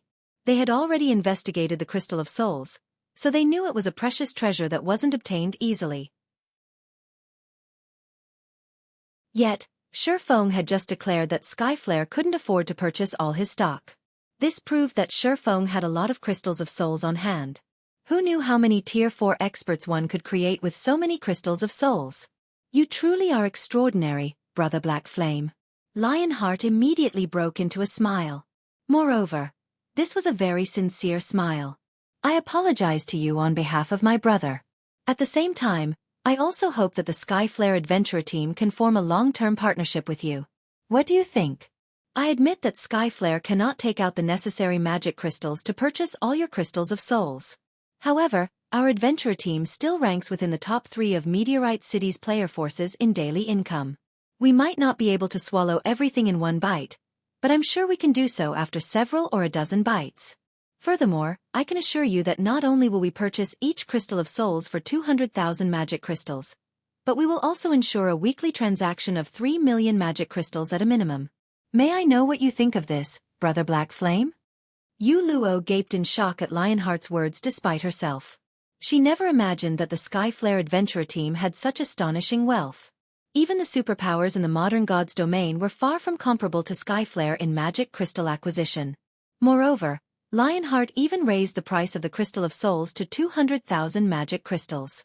Skyflare was probably the only power in Meteorite City capable of offering such a price.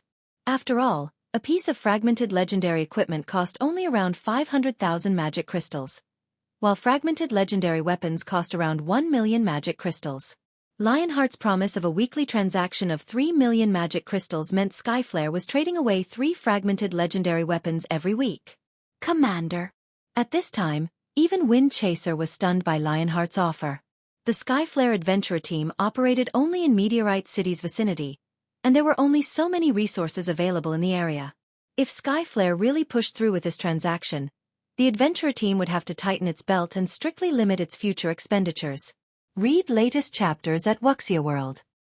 Okay, I can agree to those conditions, Xuefeng said, nodding.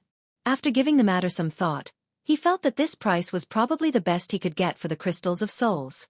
Even if he could get a higher price at an auction, it wouldn't be much higher. However, before this, I wish to test you, Commander Lionheart. We can verify our transaction depending on your performance. What do you think? Test our commander? Xuefeng's words infuriated Wind Chaser. Crimson Billow's complexion also darkened, a hint of hostility appearing in her eyes as she looked at Xuefeng. Even super guilds would not dare say that they wished to test their commander's qualifications for cooperation, yet a person of unknown origin actually did so. Xuefeng was utterly looking down on the Skyflare adventurer team. However, before Wind Chaser or Crimson Billow could say anything else, Lionheart extended a hand to stop them. He then looked at Xuefeng with a glint of determination in his eyes as he asked, "May I know how you wish to conduct your test, Brother Black Flame?" "Simple. So long as you survive a hit from me, you'll pass," Xuefeng said decisively.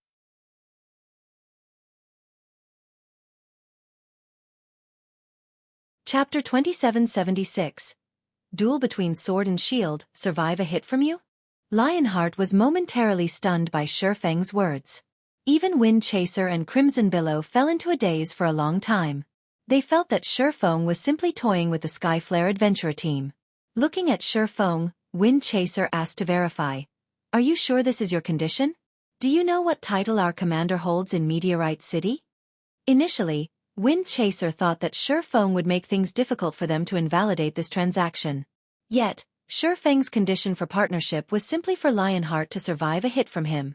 This test was beyond simple. Let alone Tier 4 players, even superior mythic monsters were incapable of one-shotting Lionheart. The Skyflare adventurer team had relied precisely on Lionheart's overwhelming defense to develop to its current extent. It would be a complete and utter joke to say that a Tier 4 player could one-shot Lionheart. For a moment, Wind Chaser even suspected that Xuefeng had never bothered looking into Lionheart's information. Either that or the man thought that Lionheart's fame was exaggerated. "Of course. I'm very certain." Xuefeng nodded earnestly. Yu Luo also couldn't help looking at Xuefeng strangely. She simply couldn't understand why Xuefeng would set such a meaningless condition. She knew that Xuefeng was indeed very strong. This was evident from how he repelled over a dozen Tier 3 demon leaders with one move. However, Lionheart wasn't a pushover, either. The achievements he had today were piled up through innumerable battles. Wind Chaser and Crimson Billow turned to Lionheart. Although they didn't know what Lionheart thought of this matter, Xuefeng's test presented no problem to them. It wouldn't even be an exaggeration to call it a free pass. Meanwhile, so long as their two sides entered into a partnership, the Skyflare adventurer team would be able to gain full control over Meteorite City easily. In fact, it wouldn't be long before they could start establishing branches in other NPC main cities. And even if the player forces of the other cities opposed Skyflare's intrusion, they would have difficulty doing so. After all, what truly mattered in a fight between powers were Tier 4 combatants. Although the saying one Tier 4 player could easily go up against a countless number of Tier 3 players was indeed exaggerated, it was still a fact that Tier 4 players could do many things that Tier 3 players couldn't. This was the difference between tiers and life ratings. No problem. I agree to your condition, Lionheart said. After giving the matter some thought, he couldn't find any problems with Xueqi's condition. However, are we going to hold the test here? In Lionheart's opinion, Xueqi probably wasn't aware of the strength of his Blood Knight class. As one of the incredibly rare ancient legacies in God's domain, the skills it offered were far superior to ordinary peak legacies. Not to mention, he currently had 3 fragmented legendary items on him: the Bulwark of Holy Blood, the Void Magic Armor, and the Windwall Ring. Even when he had only the fragmented legendary shield and armor, he could already fend off superior mythic monsters. In fact, if not for the high HP and defense of superior mythic monsters, he could even solo these monsters, given enough time. Now that he had the Windwall Ring, his defensive capabilities had soared even further. I'm afraid this place isn't sufficient. We'll need to rent an advanced combat room, Xueqi said, shaking his head. In that case, let's go to our adventurer team's Skyflare Hotel. There's a special combat room there. It should be enough for us to display our strengths, Lionheart suggested. A special combat room? Xueqi was surprised at Lionheart's words. He never thought that special combat rooms already existed in the ancient gods' domain. Special combat rooms were far superior to advanced combat rooms. They were perfect for practicing skill and spell usage. However, special combat rooms simply weren't something that could be acquired at this stage of the game. Let's go to the Skyflare Hotel then. Xueqi and Yu Luo followed Lionheart's group to the Skyflare Hotel, which was only 1 block away from the auction house. The instant the group walked into the Skyflare Hotel, Yu Luo grew a little excited. The Skyflare Hotel wasn't a place just anyone could enter and rest at. Aside from Skyflare's members and the members of Partnered Powers, who received a 50% discount, visitors would be charged the full price when staying at the hotel. Meanwhile, even the most basic room here cost 400 magic crystals per day. Even a Tier 3 Void Realm expert like herself wouldn't dare stay here for no good reason. Only when she needed to verify some theories and techniques she thought of would she make an exception and stay here. As for Xueqi, he felt as if he had just walked into a sacred training ground. The density of the mana here was truly amazing, much more than even in Stone Forest City's Freedom Hotel. In fact, the boost he got for his perception of magic elements was roughly 20% higher than what he got from the hotel he was currently staying at. No wonder he's so confident of being able to take out 3 million magic crystals per week. At this time, Xueqi finally understood why Lionheart was so confident in the Skyflare Adventurer team's abilities. Meanwhile, along with Xueqi and Yu Luo's arrival, an uproar occurred among Skyflare's executives. I heard that guy named Black Flame wants to test the commander. What? That guy must be crazy. He thinks the commander is someone he can test? Even if the commander just stands there and does nothing, he won't be able to injure the commander in the slightest. It's not a standard PvP though. He only wants the commander to take a hit from him. It seems this person is trying to show his strength to our adventurer team. He must be worried that he can't beat the commander, so he came up with that kind of condition. At that time, even if he fails to injure the commander, he could still salvage his reputation somewhat. When Skyflare's several dozen executives looked at Xueqi, who had already entered the special combat room, they promptly conducted hushed discussions among themselves. They all felt that Xueqi was pulling such a stunt because he wished to gain respect yet was also worried about making a fool of himself. However, in their opinion, Xueqi's actions were pointless. After all, when Lionheart dueled against other players, he almost never used his full strength to achieve victory. Even Wind Chaser, who had reached Tier 4 as well, had been almost helpless against Meteorite's wall. And although Wind Chaser had eventually emerged victorious in his duel against Lionheart, he had done so by dragging out the fight and chipping away at Lionheart's HP. Not to mention, this was in a situation where Lionheart had not gone all out. Otherwise, even Wind Chaser shouldn't think of harming Lionheart in the slightest. Shortly afterward, all of Skyflare's executives packed the special combat room spectator stands. Some executives had even abandoned their quests to spectate this duel. Lionheart had never fought in a duel since Wind Chaser had gotten promoted to Tier 4. During this period, Lionheart had improved significantly. Not only did he gain a new Tier 4 legacy skill, but he had also obtained the fragmented legendary ranked Windwall ring, a defense-oriented ring. At this point, it wasn't an exaggeration to say that their commander's strength had already surpassed their imagination. While Skyflare's executives were eagerly waiting for the duel to begin, Xueqi and Lionheart were standing in the middle of the room's spacious battlefield. At this point, both fighters had already adjusted their conditions and were ready to take action at any time. "I'm ready.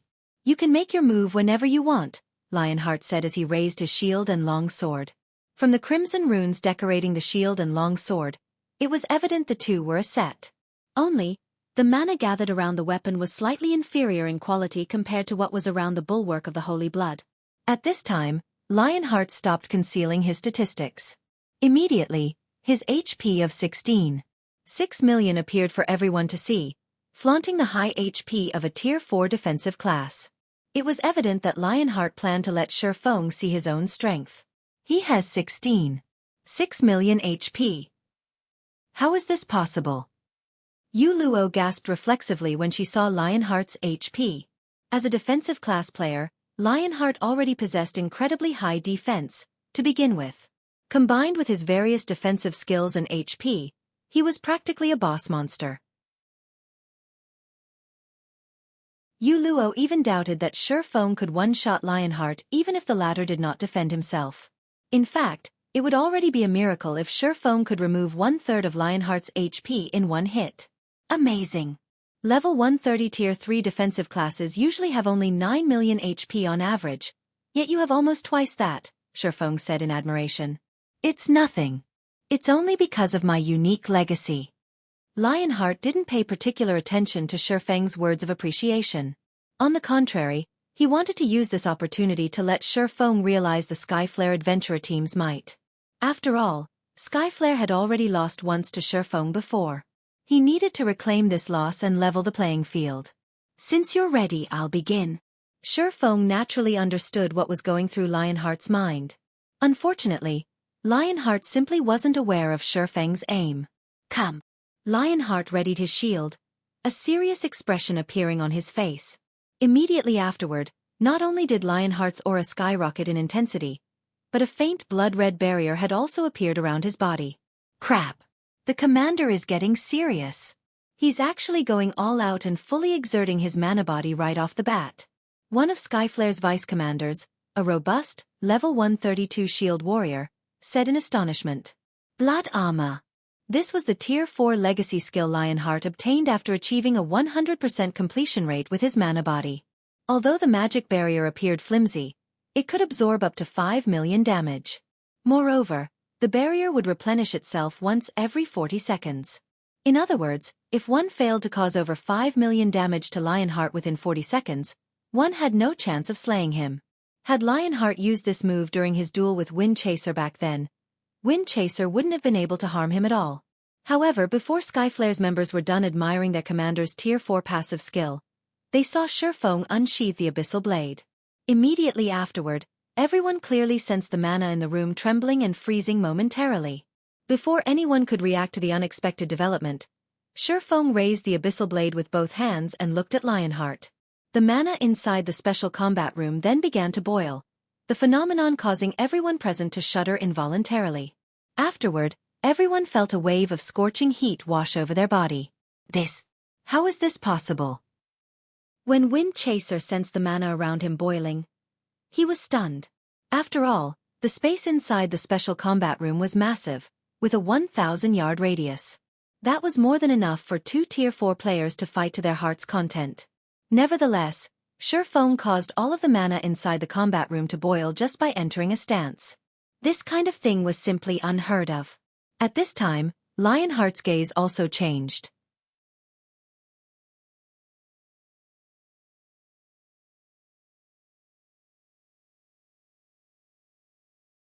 Chapter 2777. Shocking Skyflare. A dark void enveloped the battlefield. Let alone Tier 3 players, even Tier 4 players couldn't survive in this space.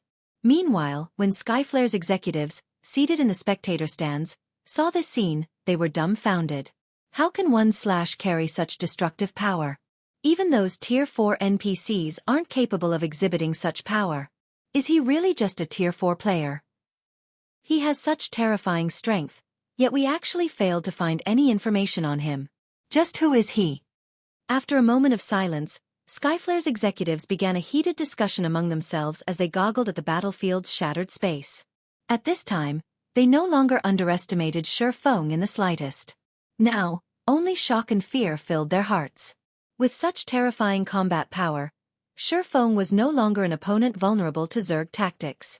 Only powerful Tier 4 NPCs could match him. He was actually so strong. Tsu Luo's eyes were also wide with disbelief as she looked at the shattered space. Even Angelica Teresa's strongest attack would fall short of Xueqi's from what she could tell. Angelica Teresa was a peak-ranked Tier 4 existence and one of the top 5 powerhouses of Meteorite City. In addition, as an NPC, the items and basic attributes she possessed were also far superior to players. Yet, Xueqi had actually executed an attack way stronger than even Angelica Teresa's strongest attack. Commander! The commander couldn't have fallen, right?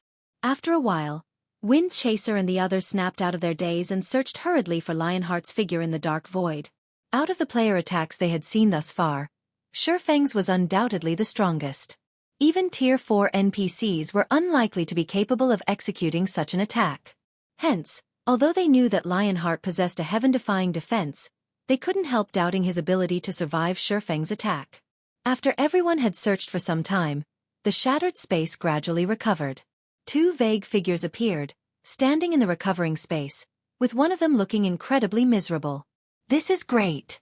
The commander is still alive. I knew the commander could withstand it. He is Meteorite's wall, after all. There's no way he can be one-shot by a player. When Skyflare's members saw Lionheart's figure, they immediately grew excited. However, unlike his colleagues, Lionheart did not feel happy or excited at all. Instead, his heart pounded with fear and relief. That was too close. If not for the Windwall ring, I would have definitely been one shot. Lionheart smiled bitterly when he looked at his remaining HP currently. He had less than 6 million HP remaining. While this might seem like a lot, he had only managed to retain this amount of HP thanks to the Windwall ring's passive skill. The Windwall ring's passive skill, Wind's Protection, was capable of reducing all the damage he received by 35%. Even if he received a Tier 5 attack, its damage would still be reduced by a full 35%. Wind's Protection was also the Windwall ring's only skill. The Windwall ring was different from other equipment with passive damage reduction skills. Although the alternatives might even have skills offering much greater reductions than Wind's Protection on paper, there were hidden limits to these skills. Generally, their upper limit was Tier 4. Once an attack reached the Tier 4 standard, their effect would be significantly weaker. And against Tier 5 attacks, their effect was practically negligible. However, that was not the case for the Windwall ring's Wind's Protection. The skill's description clearly stated that it could reduce the damage of even Tier 5 attacks by 35% and not 1% less. On the other side, after Xueqi executed Holy Devour, his complexion had paled significantly. Is it still too much to execute this move? When Xueqi sensed that more than half of his concentration had disappeared, he was shocked. He had already developed his epic mana body to 110% completion rate, yet he still had trouble gathering and condensing the mana required to execute Holy Devour. For a moment, he couldn't help imagining what kind of power he could exhibit if he successfully executed the third sword, Holy Annihilation. Tier 5? Tier 6? Regardless, this is a good result. At the very least, I can now use the complete Holy Devour. Now, I should be able to cope, even against a half-step Demon King. As Xueqi sheathed the Abyssal Blade, he was satisfied with his previous attack. Although his mana had undergone a qualitative transformation, thanks to the improvement of his mana body, the improvement this change brought to his skills and spells was limited. It wasn't enough for them to undergo a qualitative transformation. However, it was a different story for mana techniques, whose power was highly dependent on the quality of the mana used. Now, if he went all out, he could execute an attack at the Tier 5 standard. The only drawback of Holy Devour was the huge burden it placed on his concentration. Even at peak condition, he could execute the complete Holy Devour only once. Nevertheless, it was already more than enough as a trump card. As Xueqi was savoring the experience of executing Holy Devour, Lionheart approached him. "Brother Black Flame, that move of yours really is ruthless. If I hadn't gained some improvements recently, I would have really died," Lionheart said jocularly. At this moment, Lionheart no longer underestimated or looked at Xueqi with contempt. Only respect was present in his eyes. The fact that Xueqi had managed to execute such a move as a player meant that he already stood at the apex of the entire god's domain. Just this point alone was already more than enough to earn him everyone's respect. In God's domain, strength was everything. It was also something that could not be faked. For Xueqi to have developed himself to this extent, he must have experienced countless trials and hardships. "You're too humble, Commander Lionheart. The fact that you managed to block my attack is all due to your own ability, not luck." Looking at Lionheart, Xueqi added, "Now that our one-hit agreement is complete, according to our previous arrangement, I will supply the crystals of souls and soul water to only the Skyflare Adventurer team for Meteorite City's side. Thank you.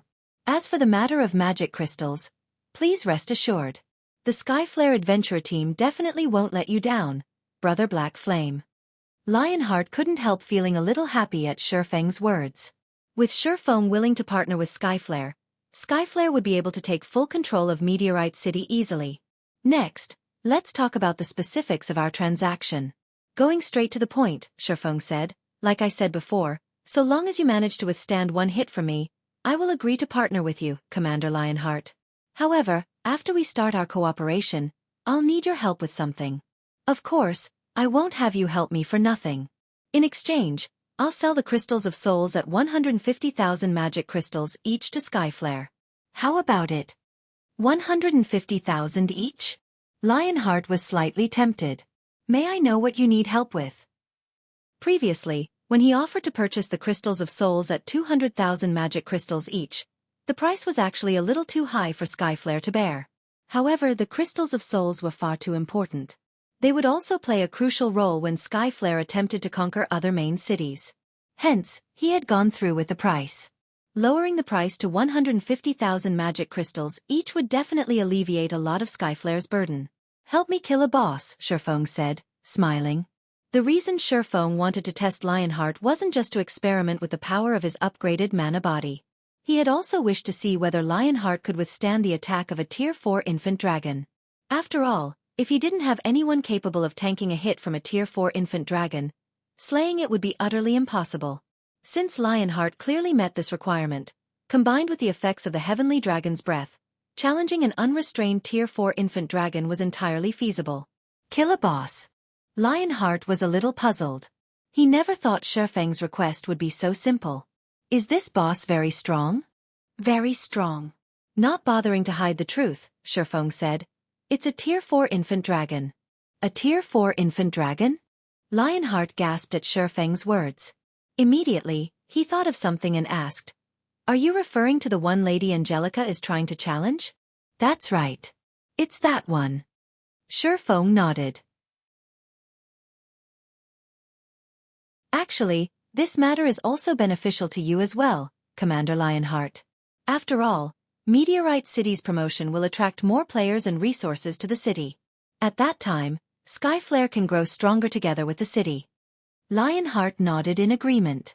In reality, he, too, wished for Meteorite City to grow stronger and become an advanced main city. However, the incredibly high difficulty of challenging a Tier 4 infant dragon made him decide to have Skyflare opt out of Angelica Teresa's expedition. After all, Skyflare already had 2 Tier 4 players under its command, and it had yet to stabilize its advantages. If Skyflare eagerly participated in the risky expedition and failed, the adventurer team would definitely lose a lot of its advantages. "What do you think, Commander Lionheart?" Xueqi asked. Previously, he didn't hold much hope for slaying the Tier 4 infant dragon. After all, a Tier 4 infant dragon was comparable to Tier 5 existences. It was much stronger than even a demon prince. Even though he could use the complete Holy Devour now, it wouldn't make any difference since he couldn't use the technique indefinitely. However, the story would change if Lionheart was present. The fact that Lionheart could survive a Tier 5 attack meant that he could defend against a Tier 4 infant dragon's attack. Okay. After thinking for a while, Lionheart gritted his teeth and agreed to Xuefeng's condition.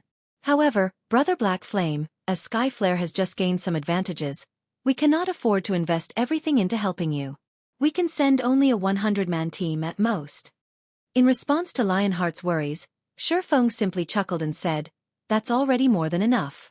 In fact, it's fine so long as Skyflare can dispatch its 2 Tier 4 players, let alone a 100-man team."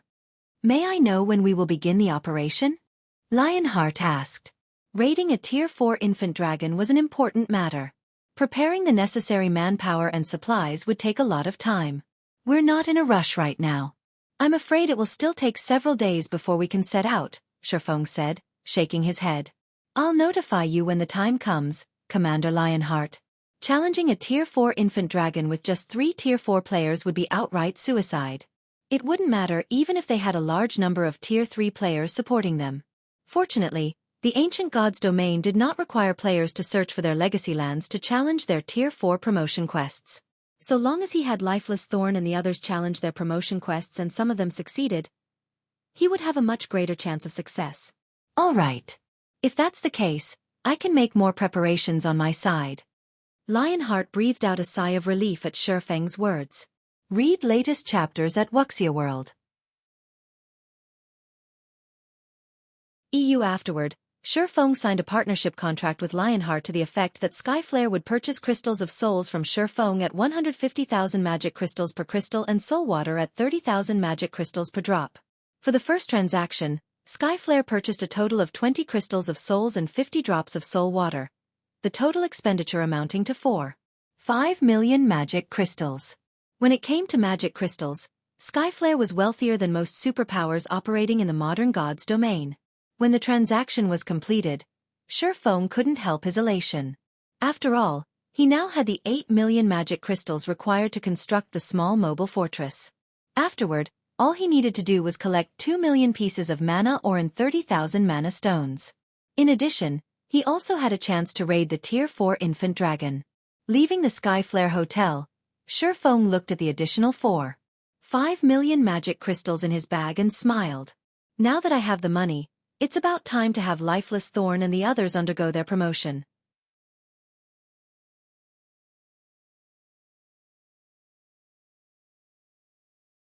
Chapter 2778. Semi-finished Mana Body Meteorite City, Silver Hotel. After Xuefeng received 4.5 million magic crystals from Skyflare, he returned to the Silver Hotel with Yu Luo. As for the small auction he initially planned to hold, Lionheart had announced to the public that Skyflare would monopolize all of the products. Hence, the commotion over the auction died down quickly. None of Meteorite City's various powers dared to voice their opinions on Skyflare's monopoly. After all, Skyflare was the sole power in the city with 2 Tier 4 combatants under its command. Previously, the powers with Tier 4 combatants still dared to stand up against Skyflare because Lionheart could not easily kill other Tier 4 combatants by himself. However, now that Skyflare's Wind Chaser was a Tier 4 assassin, it would be a piece of cake for Skyflare to kill any individual Tier 4 combatant. Hence, even the other 2 of the top 3 player forces in Meteorite City decided to tolerate the situation. Not to mention, while the Crystal of Souls could indeed strengthen an individual's soul, the amount of help this improvement could provide in the Tier 4 promotion quest was minuscule. Even if Skyflare obtained all 5 Crystals of Souls, the adventurer team would, at most, increase the number of Tier 4 combatants it had from 2 to 3. Meanwhile, back in his room, Xuefeng promptly took out 75,000 magic crystals and distributed them to Lifeless Thorn, Solitary 9, Yanya, Cleansing Whistle, and Yu Luo. Right, each of you take a drop of soul water as well, Xuefeng said as he took out 5 drops of soul water and distributed them. Once you are done collecting the legacy fragments, drink it immediately. Although it isn't as effective as the Crystal of Souls, it can still clear your mind. You should have an easier time learning your legacy skill. In response, Lifeless Thorn and the other Azura members nodded and accepted the soul water. Yu Luo, however, hesitated. She didn't know whether she should accept the soul water, which cost 30,000 magic crystals a drop. Guild leader Black Flame, this soul water is too valuable. I already feel very indebted to you just for letting me challenge my Tier 4 promotion quest this time. I really cannot accept this soul water, Yu Luo said, rejecting Shifeng's gift after giving the matter some thought. Heaven's Blade had cooperated with Zero Wing only once. The two organizations couldn't even be considered allies. If she accepted this soul water, she would owe Shifeng a huge favor. In that case, she would have a difficult time explaining herself to Zwei once she returned. However, in response to Yu Luo's rejection, Shifeng shook his head and said, Miss Yu Luo, you must have misunderstood me.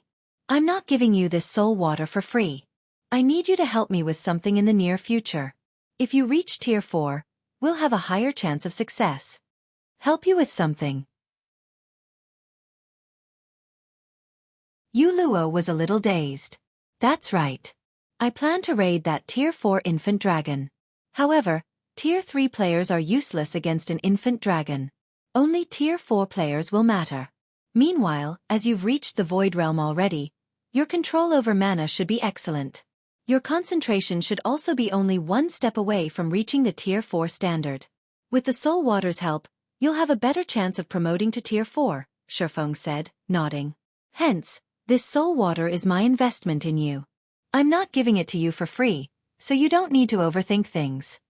The upcoming raid of the Tier 4 infant dragon wasn't something Tier 3 players could stick their hands into. Only Tier 4 players could be of help. A Tier 4 healer would be especially useful. Since Shifeng couldn't guarantee that Yenya would succeed in her Tier 4 promotion quest, having a backup plan would naturally be better. Not to mention, he currently had over 2,000 drops of soul water on hand. He could still afford such a small investment. I understand. If I don't get promoted to Tier 4 this time, I will find a way to pay you back for this soul water, Yu Luo said. With Shifeng's words, the burden she felt lightened considerably.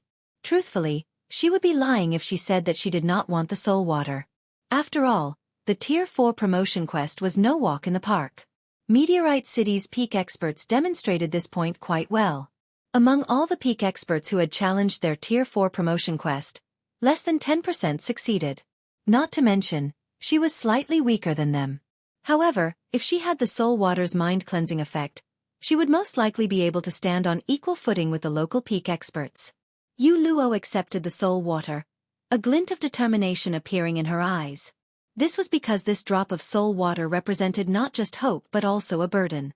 If she completed her Tier 4 promotion quest, then she would be able to repay all of the favors she owed right away. After all, Tier 4 great clerics were incredibly rare even in the ancient gods' domain, let alone the modern gods' domain. You guys can go now. Whether you can get promoted or not will all depend on yourselves now, Shifeng said after Yu Luo accepted the soul water. He then instructed the group of 5, remember. Act according to your strengths when choosing your respective Tier 4 skills. There is no need to learn the strongest one. Instead, learn the one you're most proficient at. He did not doubt the ability of the 5 people before him to collect the necessary number of legacy fragments. His only worry was their ability to learn a Tier 4 legacy skill within the allotted time. Afterward, under Yu Luo's lead, Lifeless Thorn and the others departed for Meteorite City's Tier 4 instructors.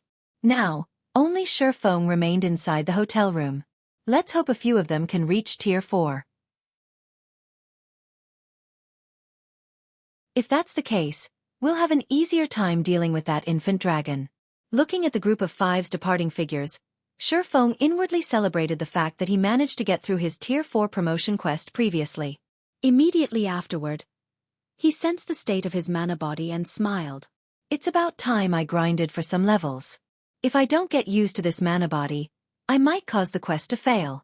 After unlocking his mana body to a 110% completion rate, he had not had an opportunity to get used to it properly.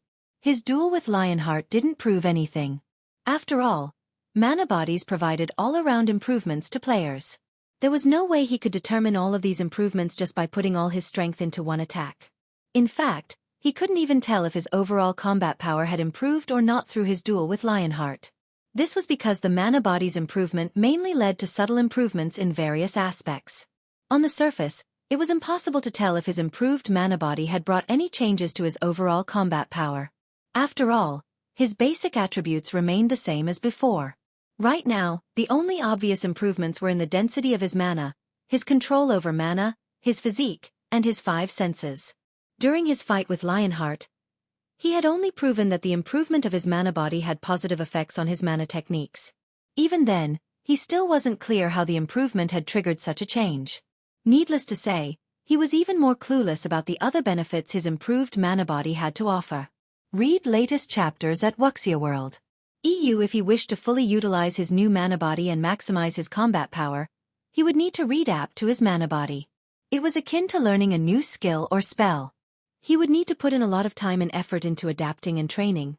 Only after he could make use of his mana body at an instinctive level could he be considered to have truly adapted to it. At this point, his mana body could only be considered a semi-finished product. Next, he would have to explore his mana body thoroughly. Xueqi drank a drop of soul water, recovering some of the concentration he had expended executing Holy Devour. He then put on his black cloak and silently departed from Meteorite City. After taking a look at the system map, he took to the skies and made his way toward the anti-magic volcano, a level 135 neutral map located a distance from Meteorite City. From start to end, nobody in Meteorite City was aware that he had left the city.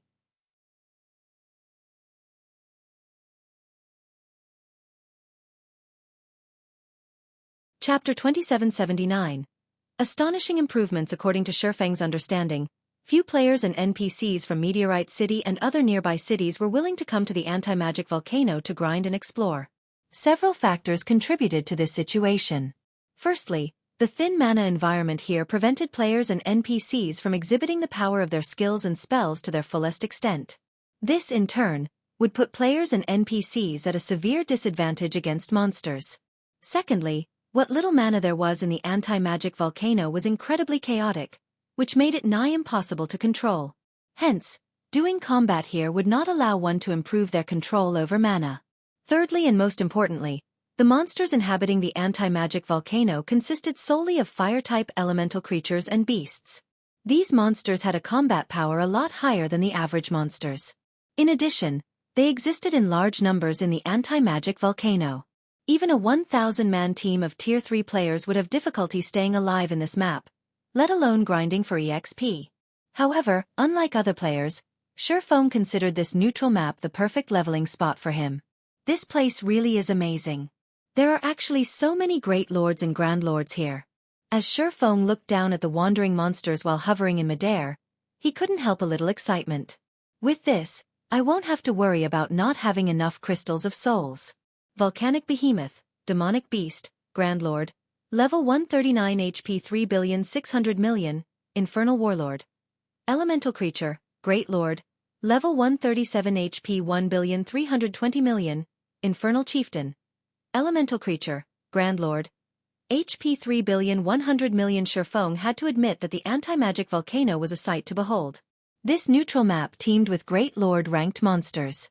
Moreover, they moved in large groups of 100 or more closely positioned to each other. If one made too much of a commotion when fighting a group of monsters here, one would easily attract monsters from other areas. However, despite the high difficulty of this map, it was the perfect grinding spot for Tier 4 existences, specifically Tier 4 experts with a mana domain. Xueqi charged at the Volcanic Behemoth, the strongest monster in sight, without hesitation.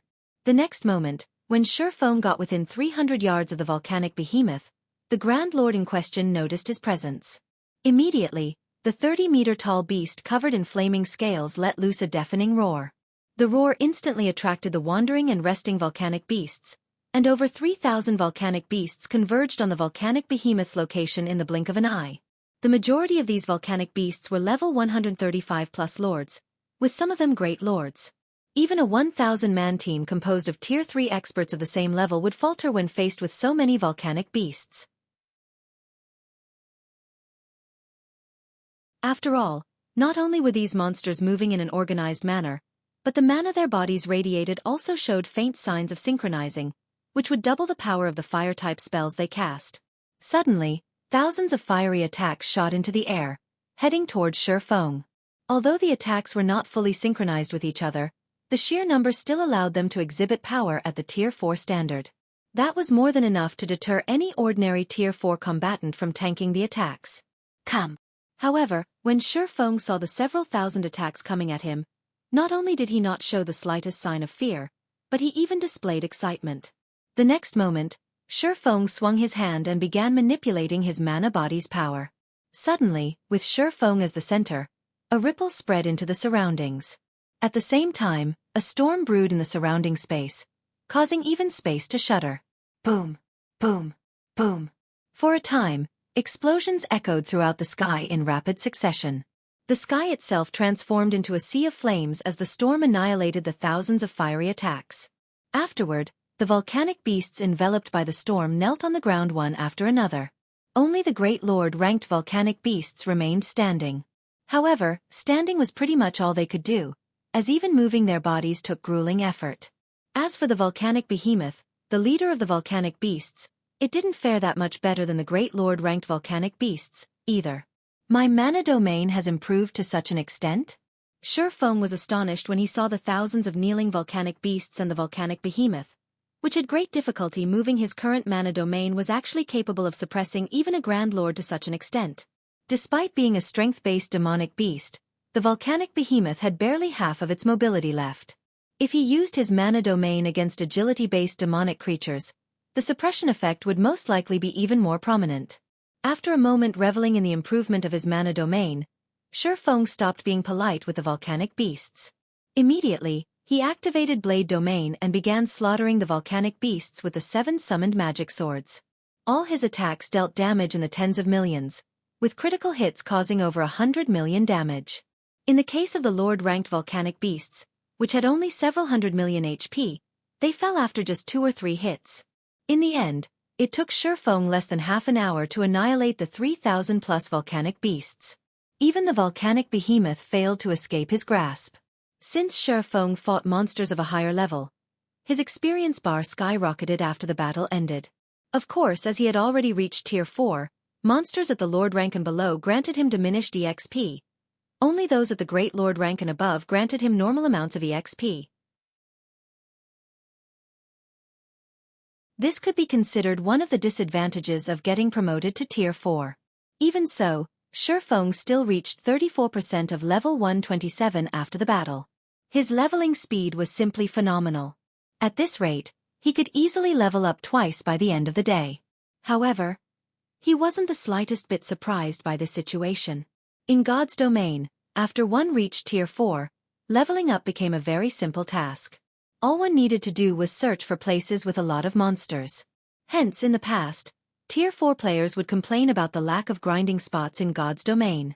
Often, the task of searching for monsters was much more troublesome for Tier 4 players than the task of killing monsters. What was even more troublesome was collecting the monsters' loot.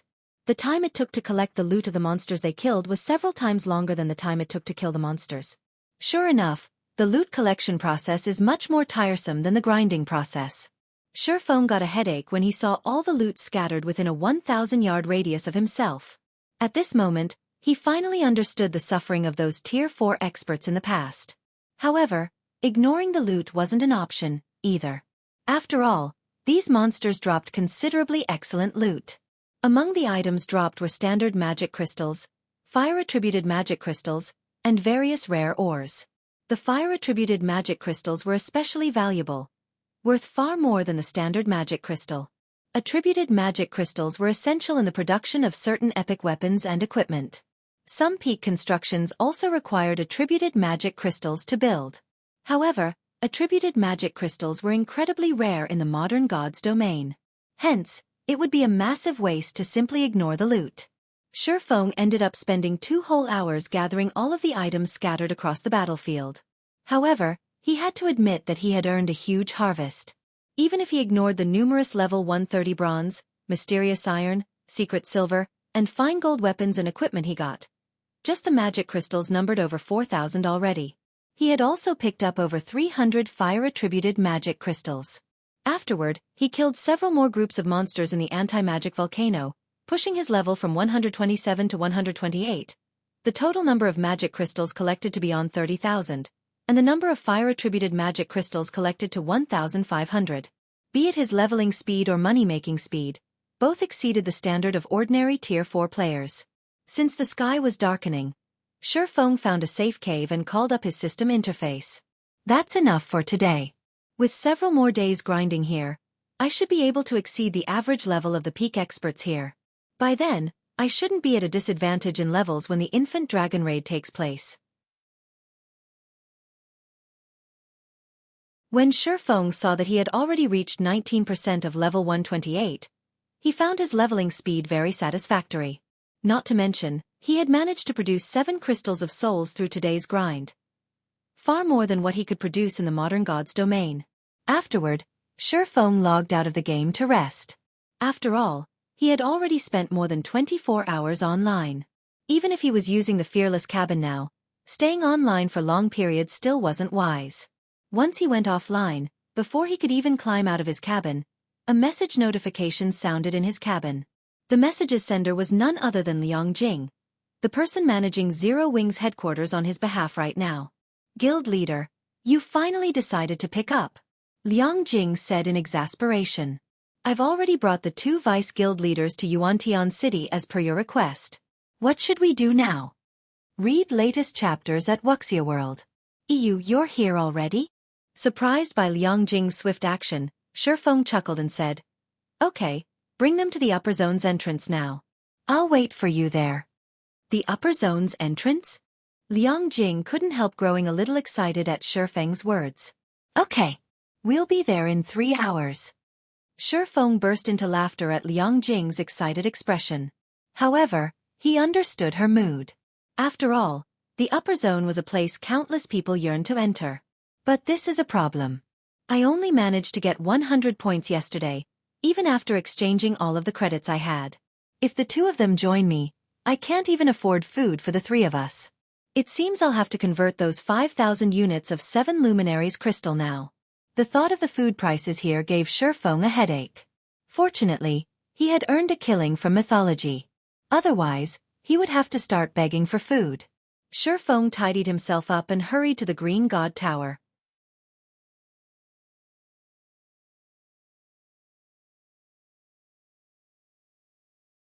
Chapter 2780. Minor Character? Upper Zone, Base Layer. Xueqi enjoyed the scenery of the base layer as he strolled around the residential area he lived in. Contrary to his expectations, he did not see any of the paradisiacal sceneries depicted in the rumors spread in the outside world. Instead, what he saw were only high-rise buildings. The areas not occupied by high-rise buildings held facilities such as restaurants, training halls, and gyms. Moreover, compared to the outside world, almost all of the people gave the impression that they were incredibly busy, and they all had tense expressions on their faces. This could be considered natural. After all, the upper zone wasn't some kind of paradise. Instead, it was a place with far more intense competition than the outside world. From what Xueqi understood, Yuantian City's upper zone had a population of less than 300,000, nearly a quarter of which were employees of the Green God Company. As for the remaining inhabitants, the majority of them belonged to the various major corporations, and only a small portion were people who had entered the upper zone through special selections or reserved slots. Meanwhile, unlike what the general public thought, one wouldn't live a carefree life after entering the upper zone.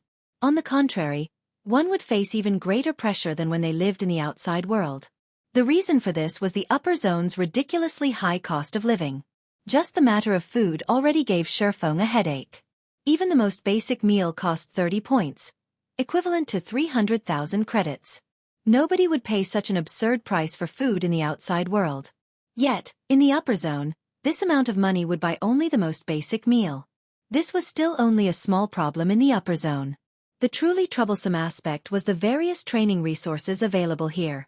Just living in the upper zone wouldn't be enough for a person to achieve longevity. One still needed to include various exercises and medicines into the equation, all of which cost a lot of points. Without sufficient wealth and resources, one couldn't live in the upper zone at all. Those born in the upper zone were allowed to live freely until the age of 12. Afterward, they had to undergo a series of tests until they reached 15. If they failed the tests, they would be banished from the upper zone. Moreover, passing the Green God Company's basic assessment would only qualify one to work at the lowest level of the Green God Company. Only if one conquered the mental path before the age of 20, or made a great contribution to the Green God Company would one gain authority, and be considered an ordinary person in the upper zone. If one wished to live longer and better in the upper zone, and perhaps even gain influence and become someone respected by the major corporations, one would have to head to the middle layer. Otherwise, one would only be an ant living in the base layer. After all, the base layer's average lifespan might be 150 years, but that didn't mean every individual would live up to 150 years old. Moreover, there was also the matter of retaining one's youth and physical vitality. For residents living in the base layer, even if they could live a fulfilling life and constantly supplement themselves with the various resources available in the base layer, they could retain their youth until the age of 50 at most. Afterward, their physical fitness would decline. By the time they reached 100 years old, they would have entered old age. However, in the case of people living in the middle layer, they would still retain their youthful vitality even at the age of 80. Appearance-wise, they would look like they were just entering their 30s. In other words, the middle layer's residents got to retain their youth for nearly twice as long as the base layer's residents. And even at the age of 120, they would only be middle-aged and look like they were just entering their 40s. Who wouldn't go crazy at such a temptation? After strolling about for a while, Xueqi rode one of the upper zone's free levitating smart cars and arrived at the Green God Tower roughly 20 minutes later. At the end of the journey, he had to admit that the upper zone was truly amazing. The various transportation facilities here were completely free, and the cars were even equipped with fully intelligent navigation systems. He could travel anywhere he wished with just a word.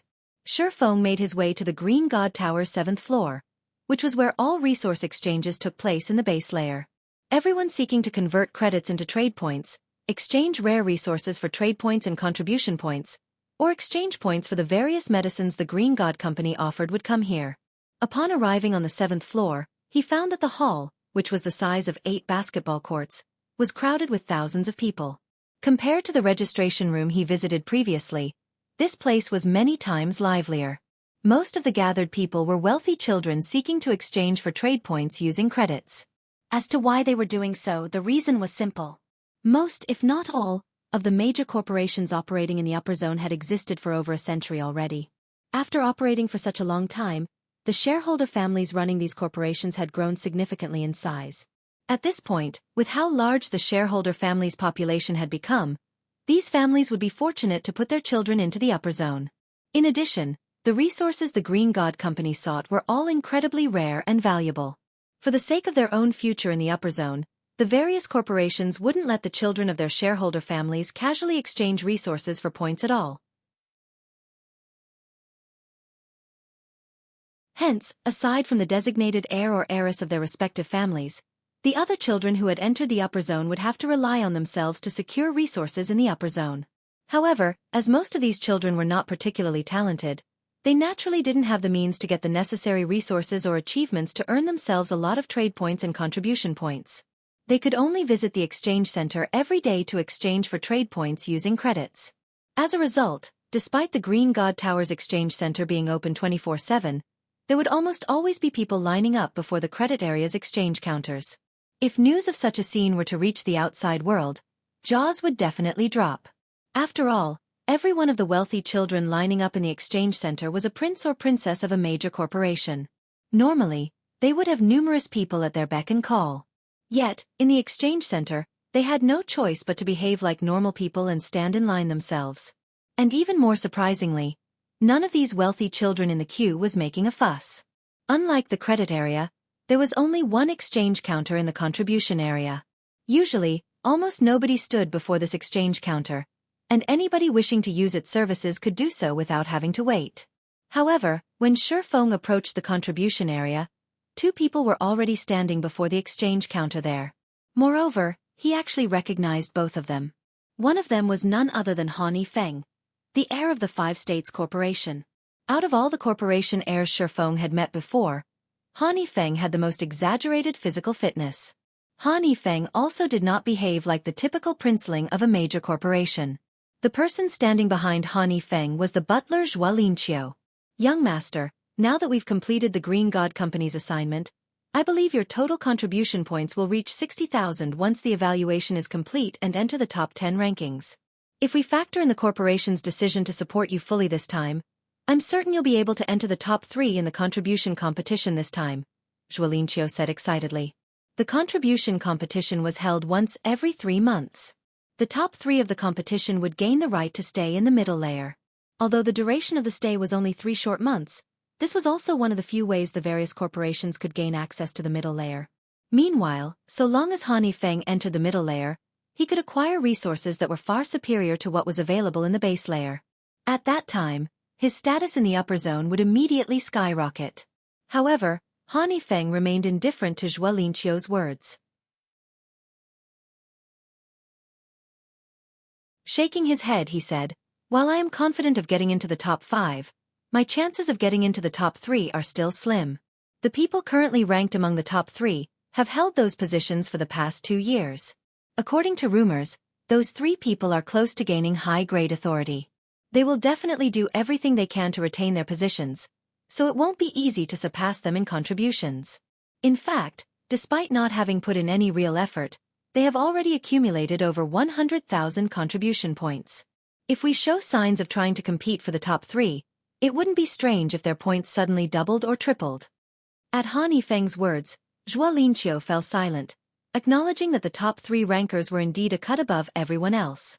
After all, those 3 people had already monopolized the top 3 positions of the contribution competition for the past 2 years. Trying to surpass them in contributions definitely wouldn't be an easy task. While Han Yifeng and Zhuo Linqiu were conversing, the staff member manning the exchange counter finished calculating Han Yifeng's contribution. "Sir, after including the assignment you completed this time, you now have 62,425 contribution points accumulated. You are currently ranked 7th in the contribution competition." 7th. Han Yifeng did not feel particularly happy to hear that he was ranked 7th in the competition, taking the result in stride. After giving the staff member a nod, he promptly turned around to leave. The instant Han Yifeng and Zhuo Linqiu turned around, they noticed Shifeng making his way to the counter. "Why is he here?" Zhuo Linqiu rubbed his eyes in doubt when he saw Shifeng, who was dressed in white casuals. The upper zone was a place that countless people sought to enter but couldn't. The guild leaders of many superpowers didn't have the qualifications to enter the upper zone even now. Yet, Shifeng, who was merely the guild leader of a pseudo-superpower, had actually entered it. This was simply incredible. At this time, let alone Zhuo Linqiu, even Han Yifeng revealed a rare look of surprise on his face. When Han Yifeng last met Shifeng, in Fenglin City's Redstone restaurant, the latter was merely an insignificant minor character in his eyes. After all, Shifeng and his subordinates simply weren't capable of reaching the playing field Han Yifeng fought on. At best, he could only use Zero Wing as a pawn to hinder his opponents. Even when Zero Wing developed rapidly and became enemies with many superpowers, he still thought nothing of the guild. After all, what the various major corporations were truly competing for wasn't God's domain, but the upper zone's resources. Yet, now, a minor character like Shifeng had actually set foot into the upper zone. This situation was as unbelievable as a fairy tale. Did the Boulder Corporation give him a reserved slot? Han Yifeng muttered in speculation. That should be the case. Otherwise, there's no way someone like him, with no background, can enter the upper zone, Zhuo Linqiu said, nodding in agreement. In the recent struggle for the reserve seats of God's domain's 12 great guilds, Frost Heaven had surpassed everyone's expectations and secured itself a seat, instantly becoming a true titan in God's domain. The biggest contributor to Frost Heaven's victory was undoubtedly Zero Wing. Hence, it wouldn't be strange for Frost Heaven to grant Zero Wing a few of the upper zone's reserved slots in gratitude. After thinking up to this point, Han Yifeng and Zhuo Linqiu calmed down. Meanwhile, as Shifeng walked over, he merely glanced at Han Yifeng and Zhuo Linqiu before continuing on his way. He did not take the initiative to say hello. After all, he wasn't exactly familiar with the two. He was also in a hurry right now. Read latest chapters at Wuxia World. Zhuo Linqiu's expression turned ugly at Shifeng's response. He never imagined that Shifeng would actually show so little respect to Han Yifeng. The man didn't even bother saying hello and merely walked away like a stranger. Shifeng simply didn't place the Five States Corporation in his eyes. However, before Zhuo Linqiu could vent his anger, he was stunned to see Shifeng stop before the contribution area's exchange counter. What is he trying to do? Han Yifeng was confused when he saw Shifeng conversing with the staff member at the counter. That's the exchange counter for the contribution area. Did he come here to exchange for trade points because there was no line here? Sure enough, he is a minor character. He only knows how to head to places where he can gain advantages. He thinks he can save time by coming here, yet he is wholly ignorant of the rules. Zhuo Linqiu sneered as he looked at Shifeng, who was still conversing with the staff, in contempt. However, no sooner had Xueqi finished speaking than the nearby staff member suddenly exclaimed in a loud and excited tone. "Congratulations, Mr. Shi. You have gained a total of 50,000 contribution points and 5 million trade points this time. You are currently ranked 10th in the contribution competition."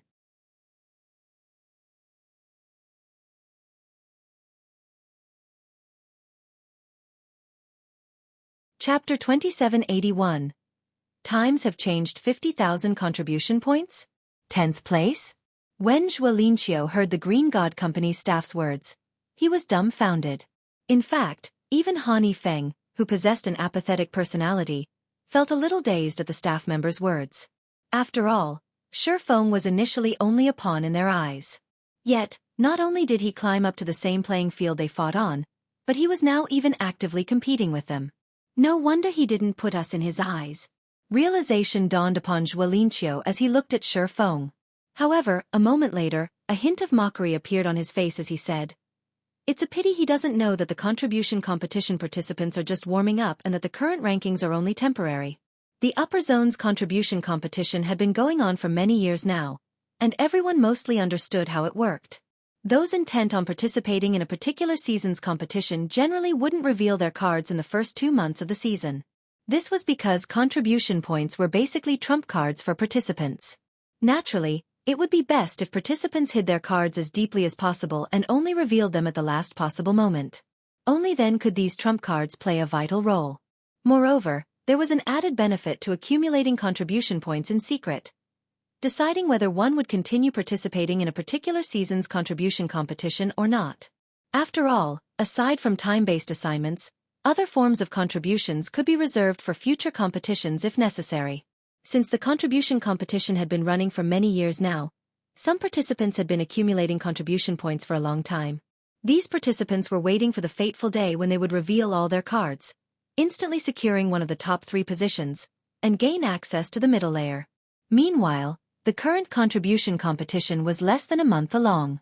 Hence, the various participants were still testing the waters and had yet to seriously invest their contribution points. The majority of their current points were from completing time-based assignments the Green God Company issued, not from long-term assignments that could be turned in at any time. "Although I don't know why he made such a move, this is a good opportunity for us," Han Feng said, shaking his head as he regained his calm. "Old Xue, go talk to him and tell him I'll buy the remaining points he has kept hidden at double the price." "Double the price?" Xueqi looked at Han Feng in surprise. "Young master, historically, purchasing points at 1.5 times their original value is already pretty high. After all, there is no way these people can secure one of the top 3 rankings. There's no meaning for them to hold on to their points.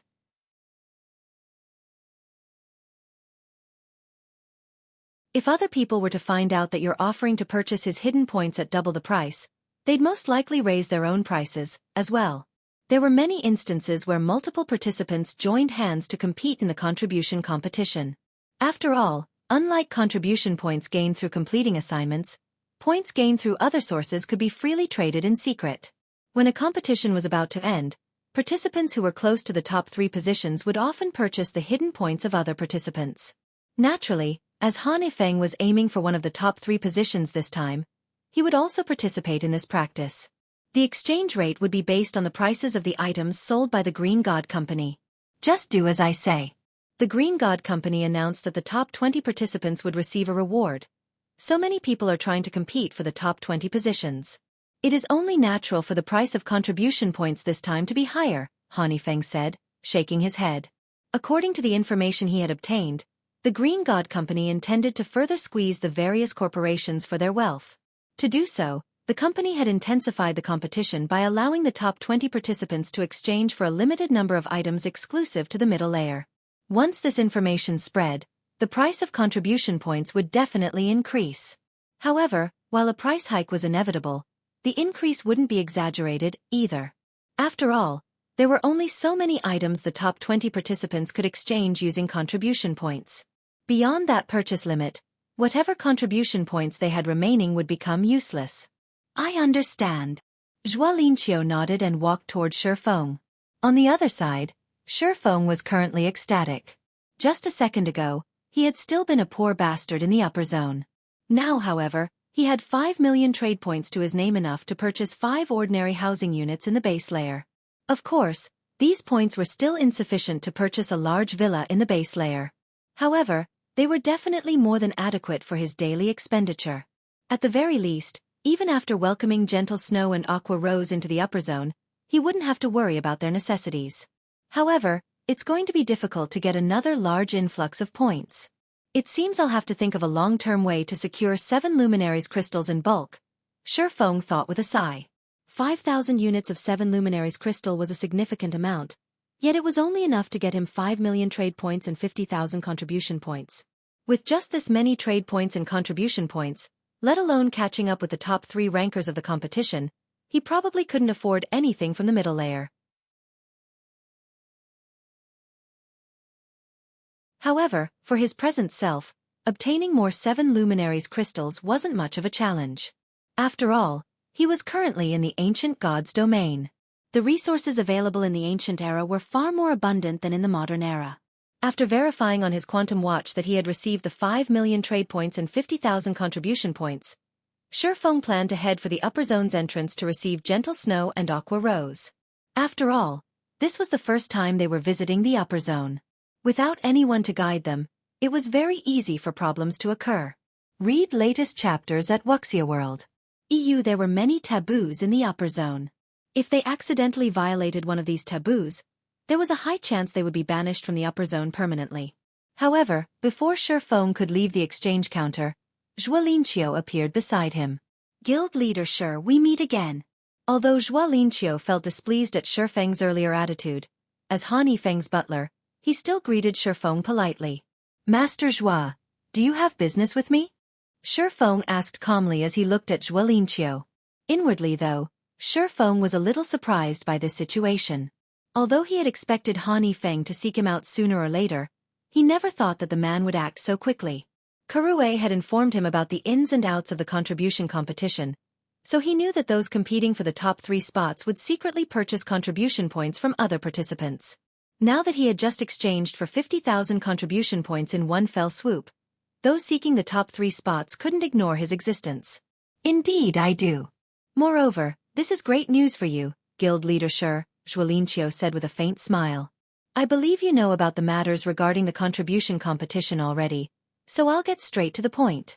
Young Master Han wishes to purchase the contribution points you have yet to turn in. Moreover, young Master Han is willing to purchase them at double their market value. May I know what you think of this, Guild leader Shi? You're tuning in to the Xueqi's Martial Arts Saga YouTube channel. Don't forget to subscribe and join us on this journey to catch the most captivating stories.